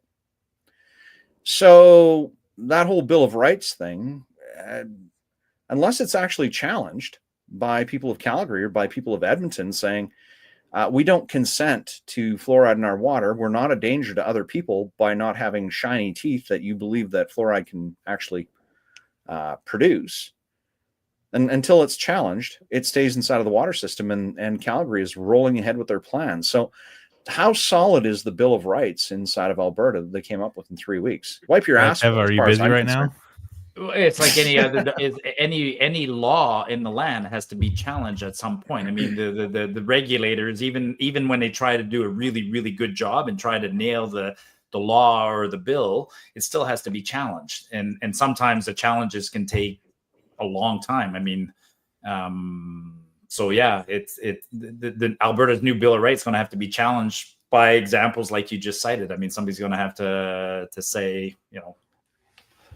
Yeah, and I was going to try and get Leighton Gray and maybe even like John Carpe, a couple of the constitutional lawyers, and get like Dr. Bob onto a live stream to just see if there's anything that we could actually do with this. Because there's a really good question in the chat right now about maybe you guys know, why isn't the Governor General exercising their reserve powers, which can be used if a Prime Minister loses the confidence of Parliament and resigns instead of advising a dissolution of Parliament? It's a good question. Because Like, he why? didn't lose the confidence of the Parliament. We never got there. Yeah, he hasn't lost in a vote. Mm. And one of the things that he'd cited from, I think it was 2020 or 2021, is that the Conservatives under Harper actually went through non-confidence votes. They passed the votes, prorogued, and then when they came back, went through another non-confidence vote and still passed the vote and kind of went on with parliamentary support. So that was the whole thing. Because every non-confidence vote that's come up, Jagmeet and the NDP have supported Trudeau on, they haven't actually lost the confidence. There's been no vote. There's been a lot of talk about it. There's been a lot of vocalization. There's people sending letters. However, that's not official information. Again, it's one of those things that it's a balance of traditional and true constitutional powers. If there was constant rioting, if there was rioting for weeks on end, and the government enacted the Emergency Measures Act, and everybody was still, fighting the government tooth and nail, then the Governor General could say, "Hey, whoa, okay, you guys have lost the confidence of the people." But yeah, otherwise the Governor General is going to that's not something she will take lightly. Yeah. And then this challenge that is going ahead, and this is how it was won in the UK, is it was based on the advice of the Prime Minister of Canada, so the elected head of government. The challenge is that he gave faulty advice to the Governor General, because she didn't make this decision on her own free will, or like by sticking her finger and seeing where the Canadian will of the people is. She did it on the advice of the head of the country. And so that's where the issue is. And what did he tell her for the reasons for it? So that's just one thing I was going to add about the Governor General, because she's just taking advice. She's just a symbolic role. She's not really making any decisions on her own. But going back, Sheldon, just to what you were saying about, because that stuck with me, you said Rick McIver, who's the Minister of Municipalities, is saying, yeah, go back to the municipalities. They can do what they want. Ask him under what public health authority any municipality is making that decision. Municipalities have no public health departments. They don't have advisors. They don't have a department, and they should not. We already have enough bureaucrats in Canada, and Alberta government has a public health department, and any public health issue and policies should be coming from the government of Alberta, not from some rogue municipality that has absolutely no information on that or that department. So I don't think this is a constitutional issue or a legal issue. I think that it's a political issue. And I think Canadians need to start pushing back. They often look to lawyers to fix these things, and I don't think that's where most of the effort should go, because it's long, it's expensive, and politically Canadians can, if they just get organized and activated, like if everybody in Calgary started asking him, MacGyver, why on earth do we have fluoride here and not in Quebec? What is he going to answer? Well, Calgary has more information or better information. No, they have nothing. If you ask Calgary based on what information they're doing this, I bet you they have nothing too. Well, they actually came up with 2 studies, and that's what they introduced inside of the plebiscite. These 2 studies went into 2 additional studies, and they're all by the I can't remember the name. It's like this But one it's board not that does all the dental health. studies. But it's But not the Alberta studies were Health, public no, health. but no, it's not. But it's one of the one of the medical science things. Anyways, as you go through the information, the different studies that these people have conducted, I'd found one interesting report on supplementation Mhm. of fluoride. So you can actually buy fluoride supplements, which I didn't know. You can buy chewing gum. There's drops. There's like 4 or 5 different ways that you can actually supplement fluoride. Anyways, when you read through this, what it basically says is we couldn't come up with any conclusive or any strong conclusions that fluoride supplementation is of any benefit.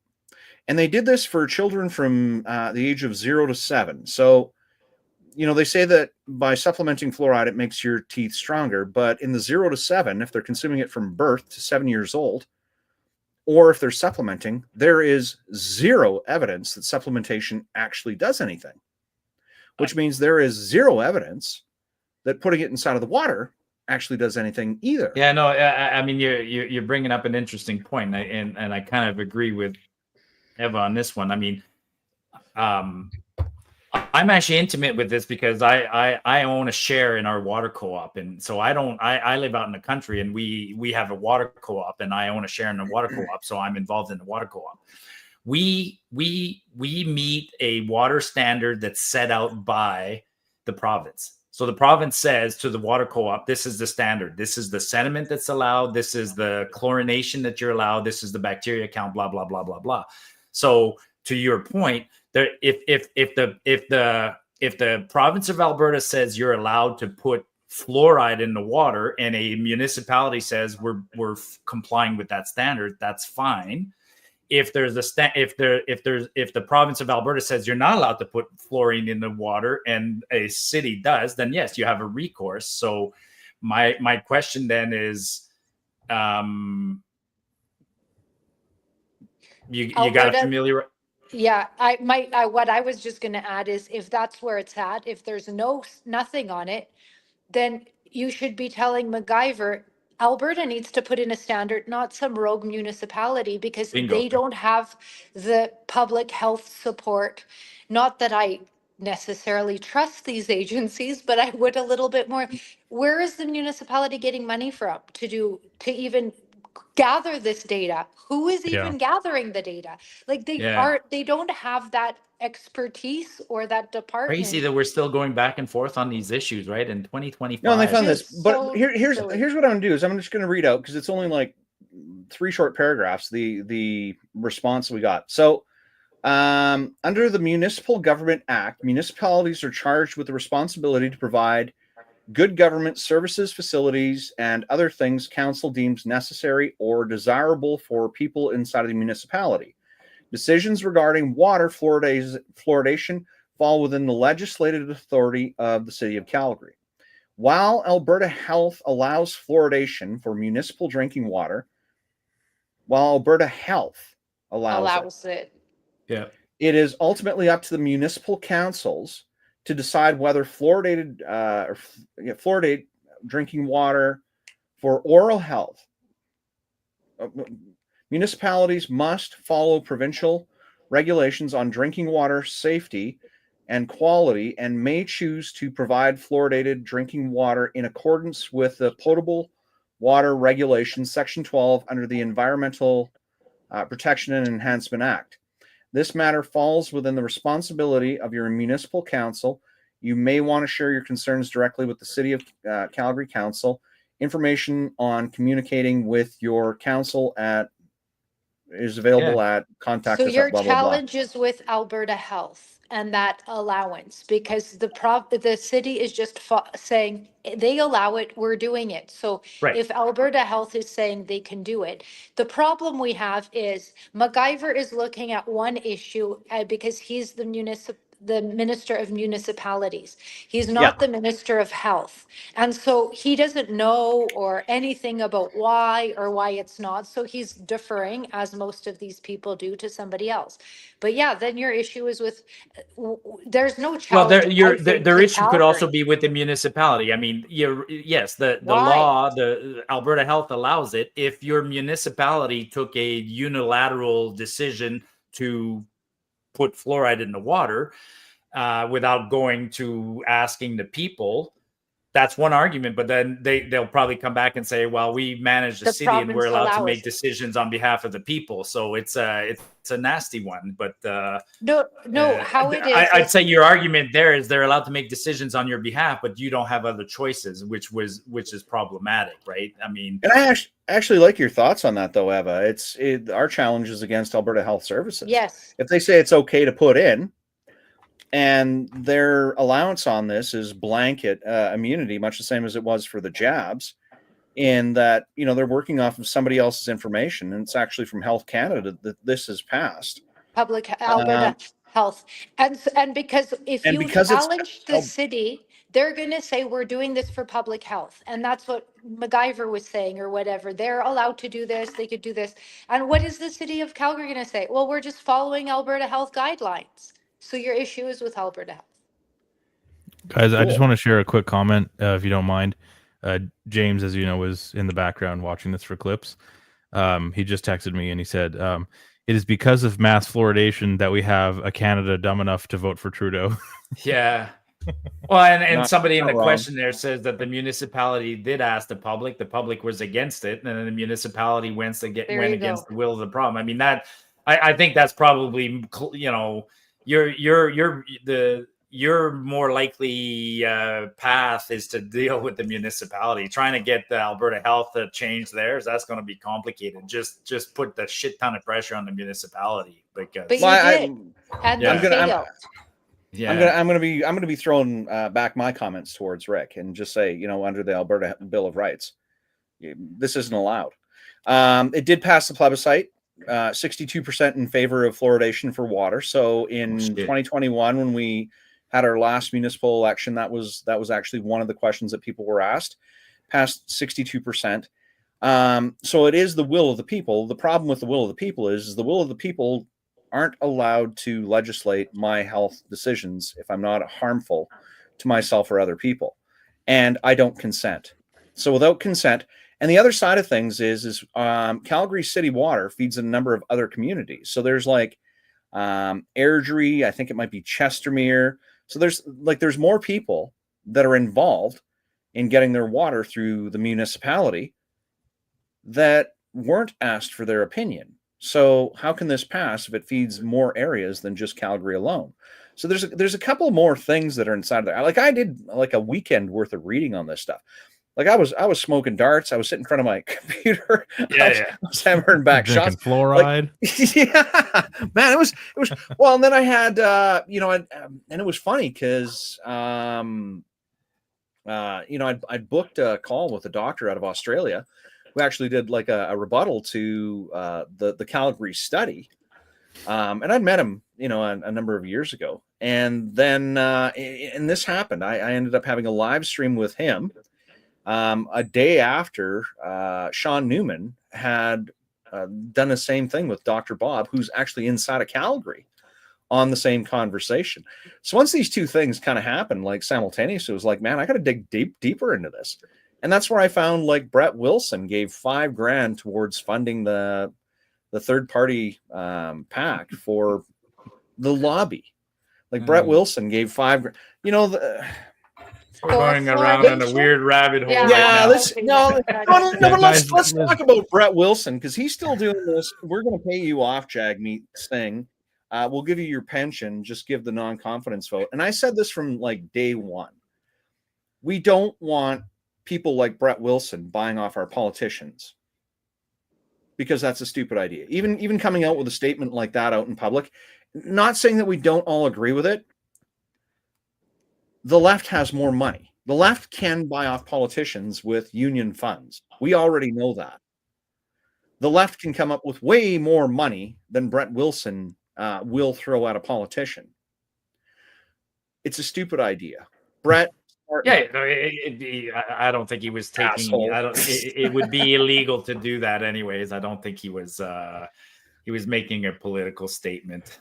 And it's not going to matter anyway, because when Alberta becomes part of the 51st state of America, we'll just get Montana's fluoride regulation anyway. And why would we become a 51st state? And why wouldn't we have our provinces as individual states and dissolve parliament, and then just everybody be responsible to one president instead of? You think he wants to deal with this fiasco of 10 different states? Trump doesn't want that. They'll all vote Democrat. State. Yeah.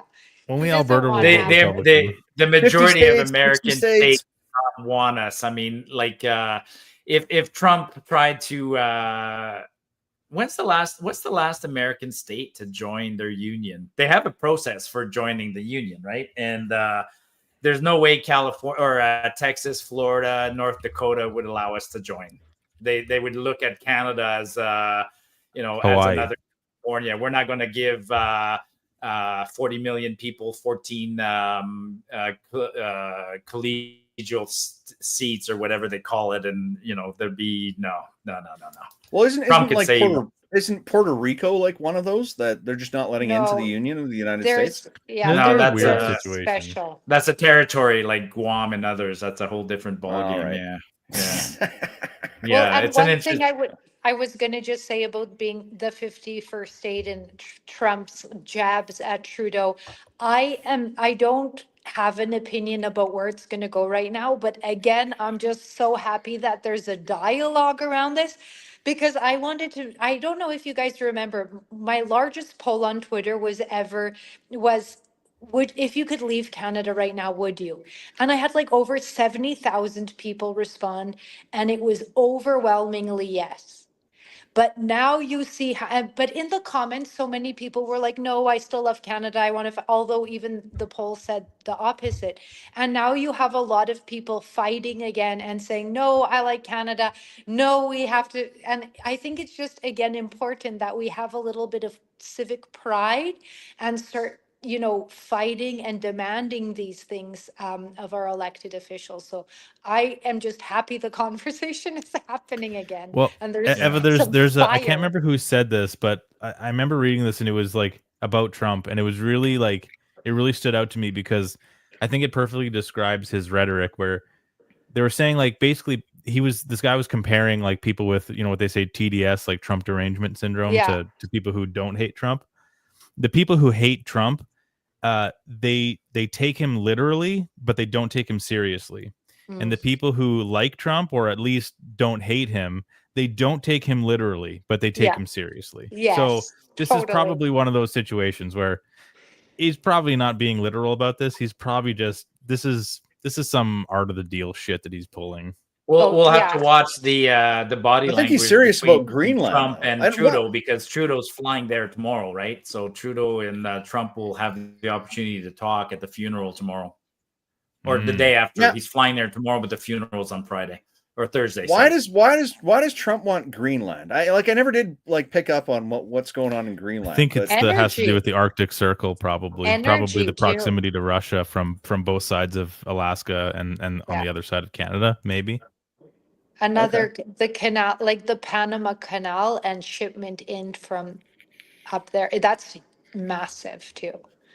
I also heard that there's a guy that I follow on X he's a really good kind of libertarian voice, Alexandros Marinos, and he showed a map, like this world map, basically divided up by like North America from Greenland, kind of extending into parts of Europe, and kind of ending around like Turkey, and then coming back around and like skipping Brazil because of like the the BRICS thing that's going on, and part of South America and into like Australia, New Zealand sort of area, and that sort of like that provides a really good like angular, huge like a land mass area as a bulwark to a potential BRICS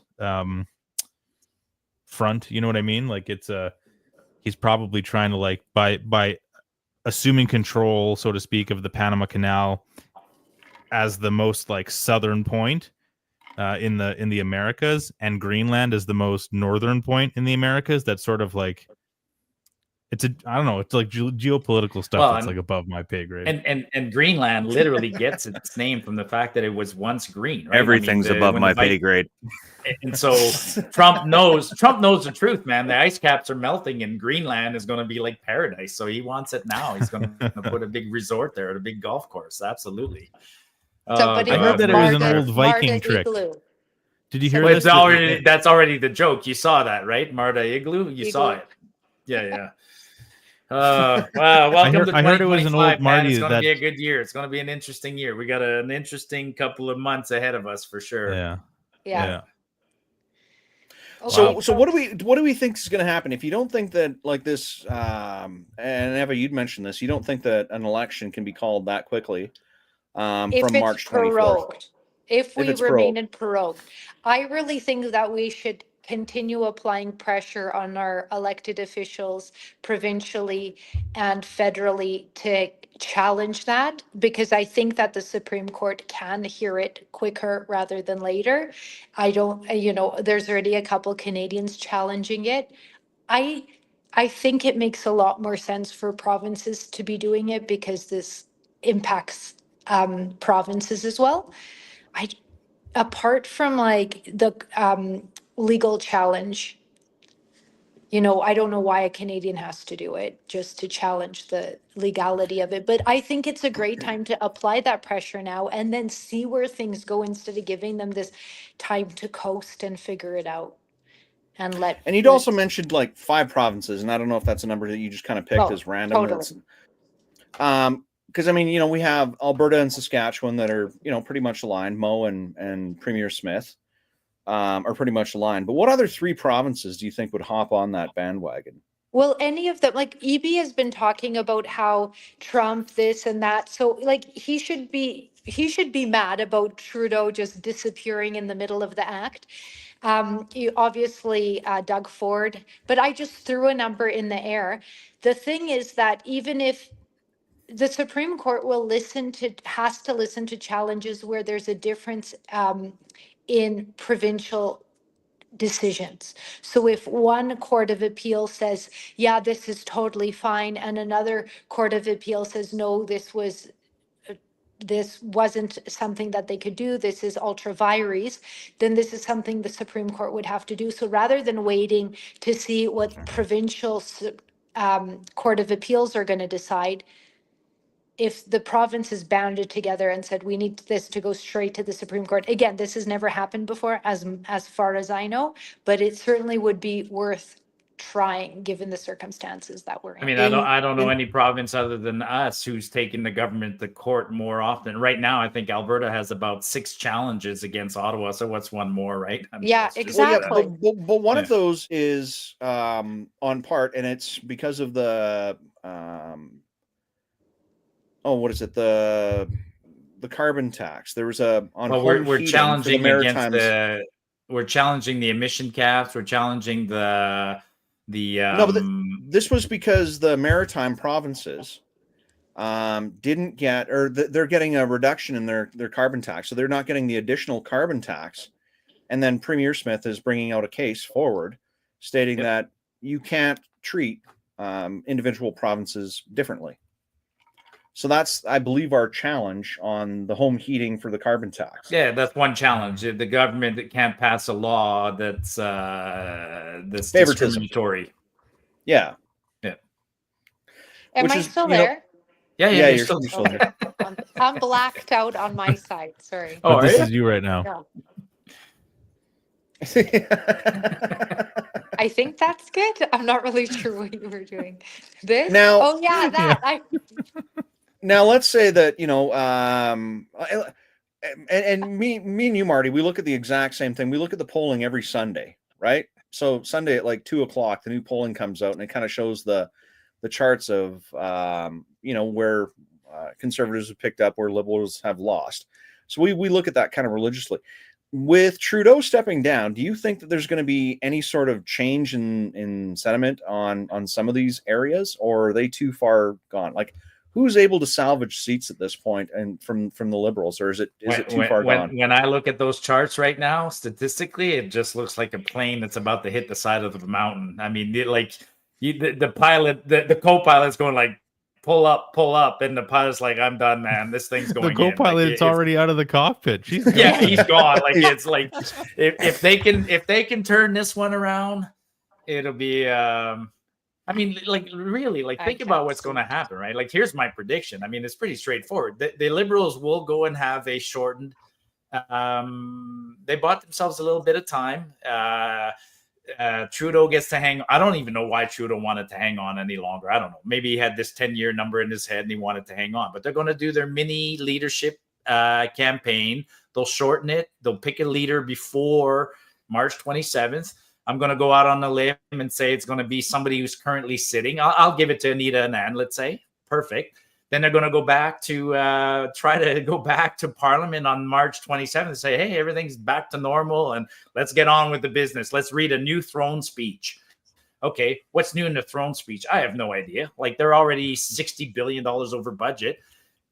Jagmeet's got his pension, so he's got nothing left to lose. By the end of February, is drooling. They're in solid second place.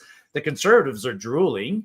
Elizabeth May is drooling for different reasons. So that Anita Anand or whoever's sucker enough to want to be leader of the Liberals is going to sit in the House of Commons, and then within 2 weeks, the speaker will allow a day of opposition motions. They'll present a bogus. Well, actually, they will have a real opposition opportunity because after prorogue, there has to be a new throne speech. That's the rule. Like, there has to be a throne speech, and the government has to say what they plan on doing. And in the throne speech, there has to be a preliminary budget. And a throne speech is a confidence vote. Always is. No government's ever been defeated on a throne speech. Traditionally, that's fine. But I think we might see the first exception to that rule, where if I'm the Conservatives, don't play by the rules anymore. Forget about being nice guys saying we're going to leave Anand the courtesy of whatever. No. You got just done. So that's my prediction. We're going to an election in. An election will be the writ will be dropped on April 15th, and we're going to a vote the weekend before May long weekend. Oh, that's right before my birthday. What a great spring that would be. That's my prediction now. Like the country, there's no recovering for the Liberals at this point. There's no recovering. Well, yeah, one of the other things that I brought up yesterday is the carbon tax is still going to go up on April 1st. Yeah. Imagine being, running for Liberal leadership, running in your riding again, with the carbon tax going up again.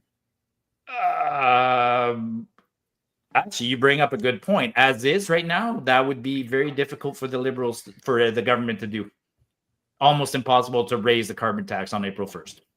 No, it's actually already written in, like the tax implementations. So it's alcohol, carbon tax. There's a few others that are impacted. Tobacco, they're all set in incremental raises, and that's already been written into legislation. So that's why Polyev keeps bringing up the same thing. The 5 times they're going to 5 times, they're going to 5 times, because they're set in incremental. That's already legislation. So those changes are absolutely 10 out of 10 going to go through. Canadians will be paying more carbon tax. And they're raising it. I can't remember. It's $15 a ton every year was the forecast. So it's currently sitting at $85 a ton. So it'll go up to $100. $100. Yeah. So that's going to go through. And I mean, And the MPs get a raise the same day. yeah, so it's going to take and off of April 1st last year, I think it took 2 to 3 weeks before we started feeling that bite on different products that we were purchasing inside of stores. There was a noticeable change, but it didn't happen on April 1st. So it's just like gas. Cost of a barrel of oil goes up, but your gas prices remain the same for 2 to 3 days, right? So there's always that time where they've purchased at the lower price or at the higher price before they'll fluctuate the prices at the pump. Same things happen with groceries, only it's a little bit slower because not all groceries are, they're not bringing in all the same products at all the same time. So it took, I think it was about 3 weeks before we'd seen like the end runs of what this meant on groceries. And I think it's because of that delay that a lot of Canadians didn't actually really associate higher prices with it being from the carbon tax. Sure. What if what if Pierre I'm cheap. Trudeau, I know. Pierre Poilievre thought this through, and he actually got Justin Trudeau on his side somehow, because Justin Trudeau basically disseminated the Liberal Party so badly that it's really all to the benefit of Pierre Poilievre at this point. It's like almost like he's like everything Justin Trudeau has done recently, and the Liberal and his like little gangles of people around him have just failed them so badly. Everything that they tried to do did the opposite. It's there's still amazing. a piece of the puzzle left to come, right? I'm where's Trudeau going to end up when we see that in about 2 months? That'll tell us what happened, right? I mean, yeah, I really wonder what happened this weekend. Like, now, inside of the United States, if you're a president, you basically get protection for life. So, like Clinton still travels around with protective services. Yeah, they get Secret Service for life. Yeah, I think that they get Secret Service for life. As near as I know, Canadians have never had that happen. But if you look at the the convoy that Trudeau now has to travel around in, and I'd actually noticed this in 2022, and I'd actually received some information that I can't really talk about too much, stating that there were physical threats, and that's why security had started to amp up. But it didn't actually roll out until 2023, 2024. But there were, aside from what we see in the legacy media, there were credible threats that were coming out against Trudeau. That's why he started amping up, and that's why he keeps amping up. So he's traveling around with like 37 cars. But is he going to keep this same protective detail? It's discretionary. So Harper did have some security in like the next 6 months after he left office. For the following 6 months, I know that outside his house there was a cruiser, but not like if he wanted to travel somewhere, he's on his own. But he had he had access to some security, which he used for a few months. Today, Stephen Harper goes to a hockey game, and you see him sitting there with everybody else. That's a good question, Sheldon. I think Trudeau won't be safe. Like, no, he's going to need. He's going to need. If it's a privilege or if it's not, he's going to ask for it. I think he's going to realize that he's going to have to ask for it, or he's going to leave the country and go somewhere else. I don't think he stays in the country. I think it's that. Yeah, I don't think he can either. Yeah. And what about the extended? Because I mean, there's some pretty egregious Liberal MPs, and even Jagmeet Singh. I don't know what he's afforded for security detail as being. Minority with a $2.2 million pension, I think he could pay for his own security. Yeah, but it's actually something that I mean I don't like to admit this very, very often, but I'll admit, like, Eva and I both went to the University of Ottawa, right? So I went to the University of Ottawa I was there from 86 to 1990, and my prime minister at the time was Brian Mulroney, and we used to see Mr. Mulroney all the time. All the time. I could literally, Mulroney would come out of the House of Commons and walk down and then head right and go up Rideau Street and walk all the way to, or not Rideau Street, Sussex. He'd walk to 24 Sussex. And what is that? The 1.5 kilometers, 2 kilometers? And nobody bothered him. Yeah, he had a security guy. You could see the guy over his shoulder. And then if you drove by 24 Sussex when I was in school in those days, there was a little white cabin in front, and there was an RCMP officer sitting in there, and there was a cruiser out front, and that was it. And you could walk by and gawk and take pictures and do whatever. This Trudeau brought this on himself, and I don't think this is here to stay. I think a proper prime minister who's more statesman and nice, like Poilievre is, will go back to hopefully a more subdued approach. Like, yeah, the 24-car motorcade, like that's it's too much. It's crazy. I heard a thing about Poilievre at his all his like speaking engagements and stuff. I was just reading a comment somebody posted on X. Apparently he sticks around like until everyone who wants a picture or to shake his hand or give a comment, like he spends like hours sometimes. Like he literally sees everyone who wants to see him. So that's a pretty quick way to endear yourself to Canadians, right? Yeah. And what he does now is not much different than being prime minister, right? In terms of public appearances and the level of, I mean, it started with Chrétien was that way. Chrétien, when he started out, was pretty easy going and approachable. Then he had that one incident where somebody grabbed him by the Chrétien had somebody come to his house, right? I mean, somebody got into 24 Sussex, and what's his wife's name? Was it Elaine or she's the one who confronted? Anyways, Didn't he get a pie in the face too? Was that more than one? Yeah, more than one. Oh, yeah.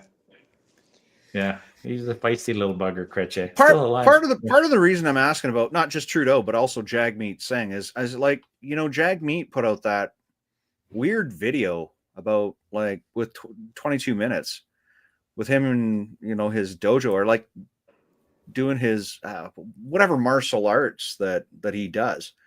Is that his way of basically coming out to Canadians saying like, come fuck with me, I'll kick your ass? Like, is he playing tough guy here because he knows he's not going to get any security detail if he's punted out? Well, he did the tough guy thing on the house behind Parliament Hill there in October when that guy confronted him. I mean, to be honest, real video. There was this hour has 20. Eva made those comments, right? I mean, this hour has 22 minutes trying to be funny right now. It's not even close to funny, and they look desperate to not get defunded. It's did you guys see Rosemary Barton cried? Like, she was in tears when she was talking about Trudeau stepping down. Like, wow. I can't watch I that didn't woman. listen. I saw the video. It's so funny. Like, again, Actually, you brought this up. Trudeau sitting down with this hour's 22-minute was cringe too. Like, that was They all didn't brought watch it that on either. themselves. Like all of them, like Rosie and all of these people. Like, what did you expect to happen? You could see this 10 years ago. Well, maybe 5 for sure. I really believe these people don't think further than like 2 I weeks thought that in was advance. it. Don't think. Yeah, that's probably, I could have ended it there. Yeah. Well, no, I wondered about some of that stuff because, you generally have to think that these people they know that they're doing evil. They know that their policies are hurting people. I don't But know. yeah, when I think some of these when they guys come out with think, these like, statements, it's like they actually believe the It's bullshit because they're they look spewing. at themselves. I think that's the difference. Is they're not looking at how it's affecting other people. How is this benefiting, enriching me? Obviously, the media, they are not thinking about anybody else except for their position of power and money. And that's why I think it's just so important to laugh at these Half people. of them are too. lawyers, aren't they? Yeah, I don't know. That's the Well, first problem, right? I don't just to don't kind of tell lend people to I'm a that. lawyer. No, I think it's a good question. I think some of the Trudeau I think Trudeau is a classic sociopathic narcissist. Like he, it was. I remember the time Peterson got asked that question. Peterson got asked like, if you could ask Trudeau one thing, and I thought, oh, he's just going to lambaste him, and then Peterson paused on it, and they said, I would ask him, do you ever think that your policies are hurting people? And then Peterson expanded. He's like, why? No, I wouldn't even ask him that because I know the answer. And Peterson's analysis of him is no. Trudeau thinks his shit don't stink, and he's brilliant. I think he honestly thinks he's brilliant. Yeah. We saw it yesterday when he was talking. It's not his fault, man. We're just not seeing it. We're not. What's the word that he always says, we're not experiencing it the same way as he is. Yeah, He thinks that he's I'm- brilliant, and he also Yeah. thinks that if you don't think he's brilliant, it's because you're stupid. Like, it's not, there is no other option. Right. I heard it explained like really succinctly one time. I can't remember where I read it. And the guy was saying, like, you know, that feeling that you get when you step onto a plane and you're settled, you're settled in for a long flight, and you hear right across the aisle there's like a baby that starts crying like super loud, and just for a second, like the worst part of your brain goes like, I wish they didn't allow babies on flights, Yeah. That's what the elites think about us all the time. Like, that's their default for everyone else around them. Yeah. Yeah, and sometimes I have to agree with them because I see the nonstop fighting and the yelling and the silliness, and I'm like, oh my God, maybe we just do need somebody to make all these decisions for others. And that's why I say it again. First, I talk about educating Canadians and then getting involved, because sometimes we look a little bit silly when we're arguing amongst each other and both of us are wrong. And I think and then the people are like, well, screw this. Well, I'm just going to do it. That's also another reason I think, like with party politics, almost, we don't have the best quality elected officials right now. So the party leader is like, you know what? Just listen to me. I've got this, because you're not in a position to be taking this. And that's not something to be proud of in Canada. And I think we really need to elevate the citizenry and our elected officials in Canada. Yeah. You know, I remember having Shane Getson on a town hall at one point, and we talked about, what MLAs get paid. And when you talk to Canadians, they say, well, they get paid too much money. Obviously, I mean, the big conversation in Calgary right now is how much raise city council is going to get to be, as bad as they are. With Gondek coming up to like 225,000 or something. It's over 200,000. But in actuality, that's not a lot of money. For a mayor, 200,000, for city councilors, $120,000. For MLAs, I'm not sure what they get paid. MPs are like 225 to 250. And Getson said, the reason that we have the politicians that we have is because we're not attracting people with an actual reasonable amount of money for skilled people to be in. What it is for literally, like what we see, these people chasing a higher paycheck than they would achieve in their otherwise business lives. Through like, the mayor of Edmonton and Calgary, they make more money than MLAs in Alberta. There's a problem there. And maybe I can't remember exactly how much with the premier, but it's not that different. So I don't think the mayors are in a position, really are doing that kind of responsibility that they need that kind of money. I can see two different arguments. Sorry, Sheldon. I can see no, go ahead. Maybe you pay them so much more that they don't then go seeking, whatever their next ride is going to be as soon as they're out of politics by, allowing lobbyists to buy them with favors and stuff, right? Or I read this, another guy was commenting on X. He was talking about congressmen in the US, but I could see it applying here. You pay an MP the average salary of the worker of their riding constituency. Yeah. So there's your incentive to, enrich the people you represent, because you're getting paid whatever the median salary is that you of the people you represent. Yeah. So you're looking to elevate them. Well, I mean, that's essentially what we would like to see. I mean, they say a rising tide lifts all boats. Yeah. If you're in the leadership and you're the person that helps the tide rise, then it gives you a stake. It gives you got skin in the game at that point, right? You're not just working on behalf of whatever committee you're representing, on behalf of whatever global interest they're representing. I mean, it's probably a completely unpractical model, but to me, the comparison is not the same as, say, the free market, because in the free market you are paid to perform, and so MPs, as far as I'm concerned, are not paid, don't perform. If they want it, so what I would suggest is a scaled pay.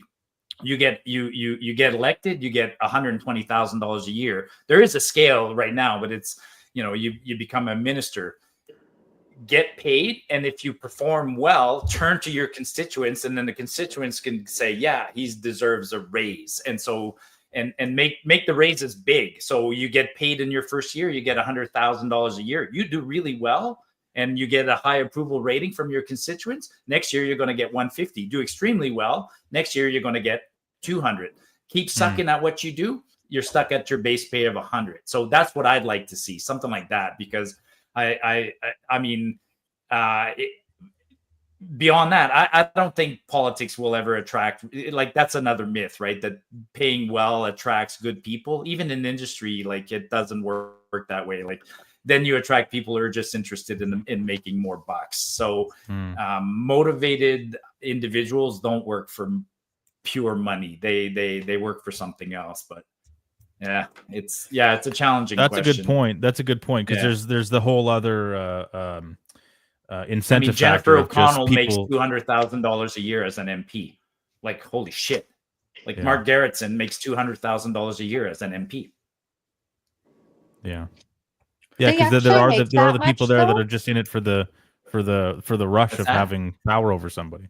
Yeah, I just wasn't sure if that's how much they make, because I do think there are some that make a lot more than others.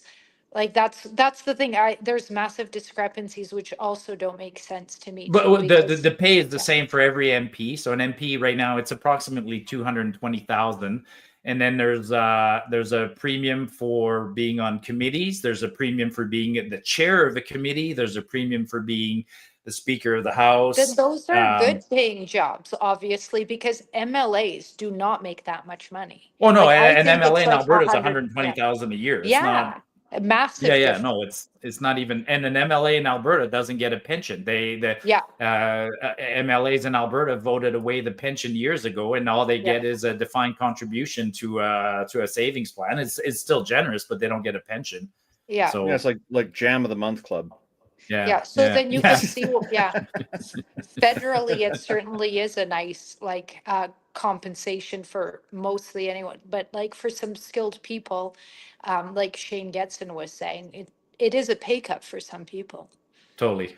Well, Yeah, my MLA here is Peter Guthrie, and Peter was an engineer in the private sector who did that leap. He went to and I've talked to him many times. He's like, oh yeah, I don't like he doesn't. I know he can't be possibly making the money he used to make in the private sector. There's no way. Yeah. Well, that's what Getson said.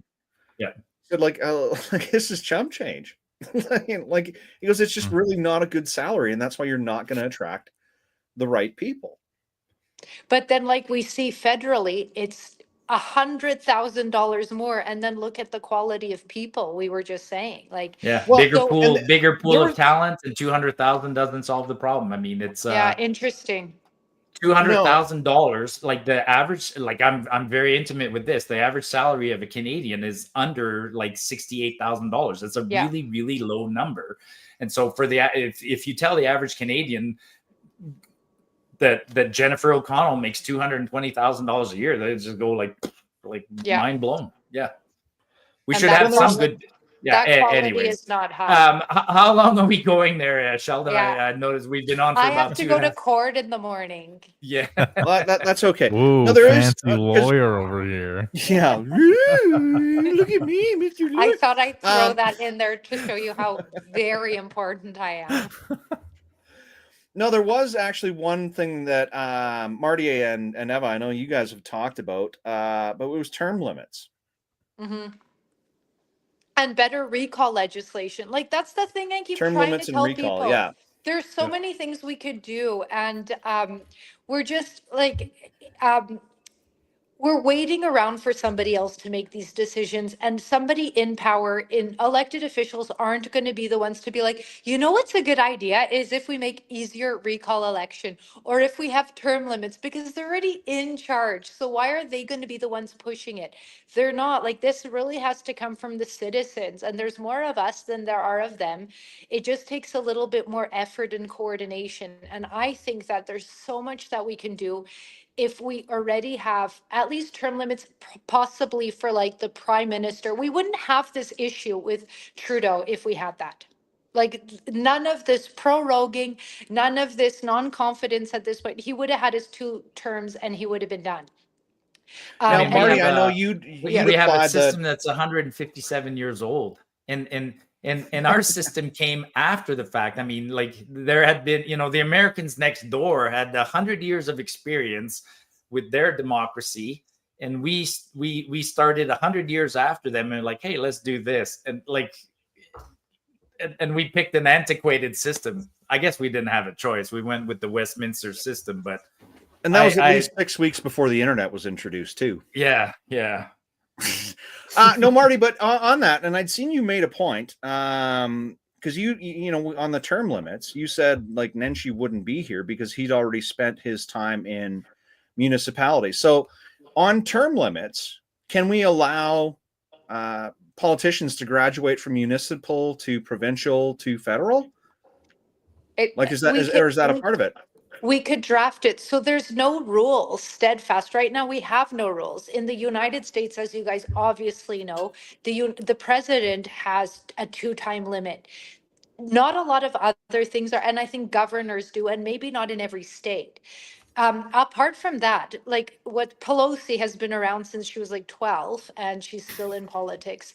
So I She's don't think that 112. that's a bad thing either. But when it's the top person, and then, people do say, give the opposite argument, like, look at Klein and all of the good things. But I think also at the same time, when you have term limits at the top level, people have to start talking about succession. Okay, who's going to take over? That didn't happen here in Alberta. And then, Important. and then years later, after, like, Ralph Klein did what he did for so long, and then it was like, uh-oh, now what? And nobody seemed to have thought about it, which is silly. But I don't think you should, if somebody's in municipal government, then say, okay, you can't run in provincially or federally. I don't think, but certainly there are no rules to this. I think this is what people advocate for and what we've finally come to and what works for people. And Alberta does have recall legislation right now.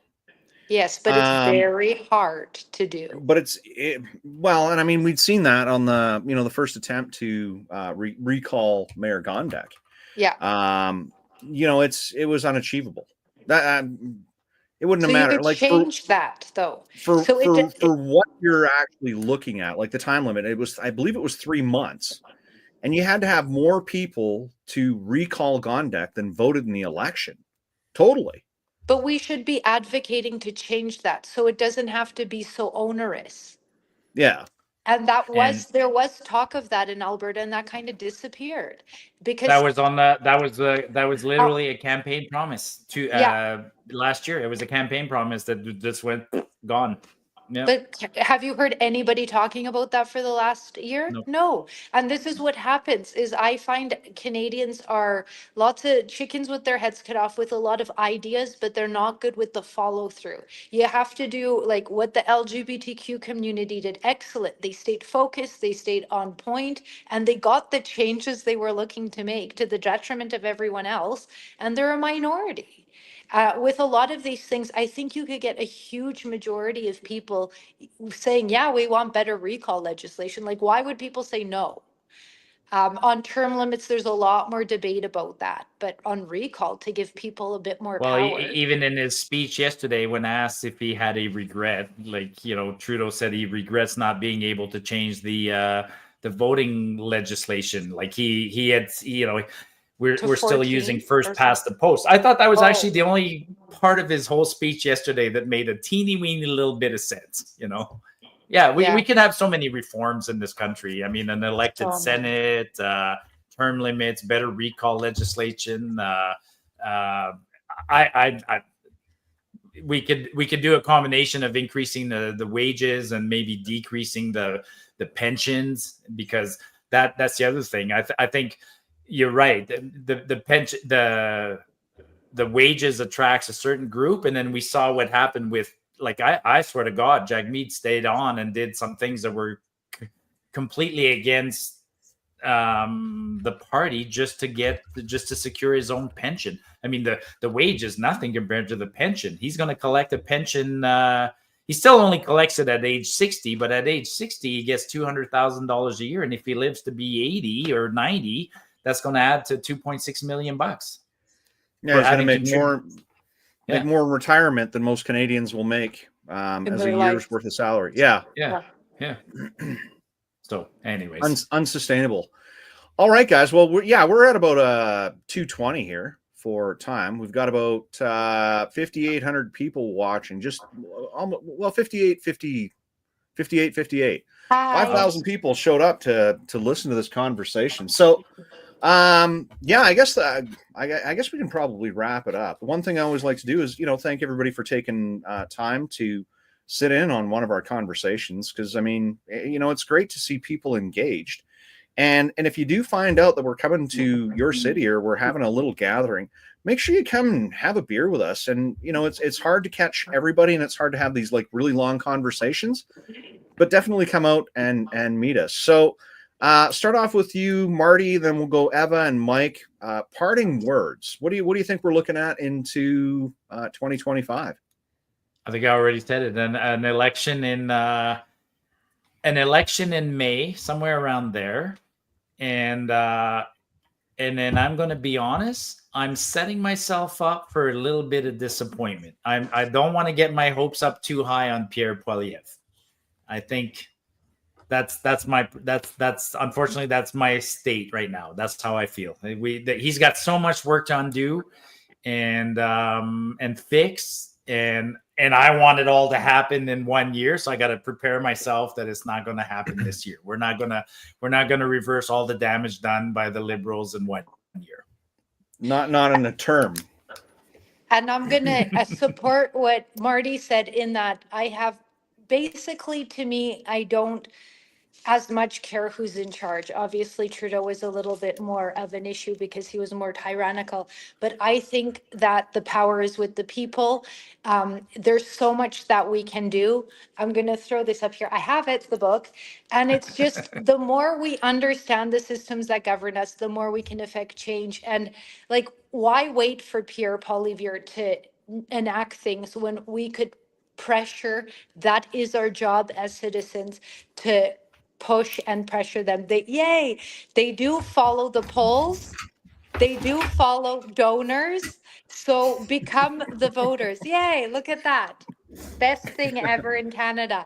But that's the one thing I heard JD Vance say this, and I think this is so powerful because people often talk about it's money that drives everything, like all of that. And he said, yeah, money is a big factor, but what the establishment is more scared of is grassroots coming together. And we saw that in Canada. It went throughout the world. And when citizens are united together, there is no stopping them. No money in the world is going to stop it, because that's where the real power is. So Pierre, Trudeau, again, another thing, whether it's Jolie or it's Jagmeet, if we're not putting pressure on elected officials, we're going to end up in the same place. And just so everybody has a chance, so this is Eva's book. Let's see if my camera's going to pick it up here. No, now you're all gone and everything. Yeah. So Reconnect to Canada, and people can find this on Amazon, or they can contact you direct. And I'm going to read out your phone number. Kidding. Let's get Mike's closing comments there before you go. 1-800 hot stuff. Yeah, and your website for Empowered Canadians is empoweredcanadians.ca. .ca. Thanks. I just wanted to make sure everybody got gets a chance. Give you a free plug. And Mike, go ahead. Yeah, I'll chime in on that. I mean, I think that probably like in as much in the same way that you don't want to idolize politicians and you don't want to make them a bigger deal than they really are. Also, I think that with Polyev, we have to understand that like we're not going to get everything we want, guys. People like us who we're probably never going to get the apology for COVID that we deserve as Canadians, but out of Polyev. But if he at least allows that Overton window to be expanded a little bit, so that maybe the next guy does, maybe the guy after him, and we get towards a less global and a more local governance slowly. I think that we can't we can't be too harsh. We don't idolize them, but also don't demonize them to the point that you'll just never get another chance with anyone. So I'll just end with the tiniest of plugs. If we have 5,800 people watching, at the Crit Comp on X, it's in my handle there. You guys follow us. We have a YouTube, we have a Twitter account, and we interact with these heavy hitters all the time. And really appreciate you guys letting me hang out and chime in with some bullshit every once in a while to when the adults in the room are talking. So Well, and I think it was actually you that threw the group together here, Mike. Well- So when the chat came up, it was actually your idea. It just happens to be my account. So no, I was always happy to have a conversation with you. Sorry that James couldn't make it out this evening. He's tracking minutes, getting drunk, doing whatever, yeah. surfing porn, whatever James is doing. he's writing timestamps down like got a chalkboard in the background. Yeah. Yeah, Scott, we are on Rumble, by the way. Yeah. Oh, yeah. There you are. So, and you're on Rumble, and so then my last thank you is going to go out to my guests here. So Marty, Eva, Mike, thanks for taking some time and breaking this thing out. Had a great time. I hope we do more conversations throughout 2025. And I hope there's a lot more, positive outlook. What we should actually do is maybe rekindle this on March 24th or March 25th after that drops down. Okay. Because that's Sounds good to me. the Yeah, pro rope. absolutely. Okay, so everybody that's watching, and we now have 5,970 something. So yeah, almost 6,000 people. 6,000 people. Put this on your calendar. We're going to come back on March 25th, have another conversation, and just kind of see where we go from here. So, all right, thanks for coming out, everybody, and again, thanks for you guys for giving me some of your time tonight. Good night, Thanks, guys. everyone. Adios. Cheers. Good night. Yep. Cheers.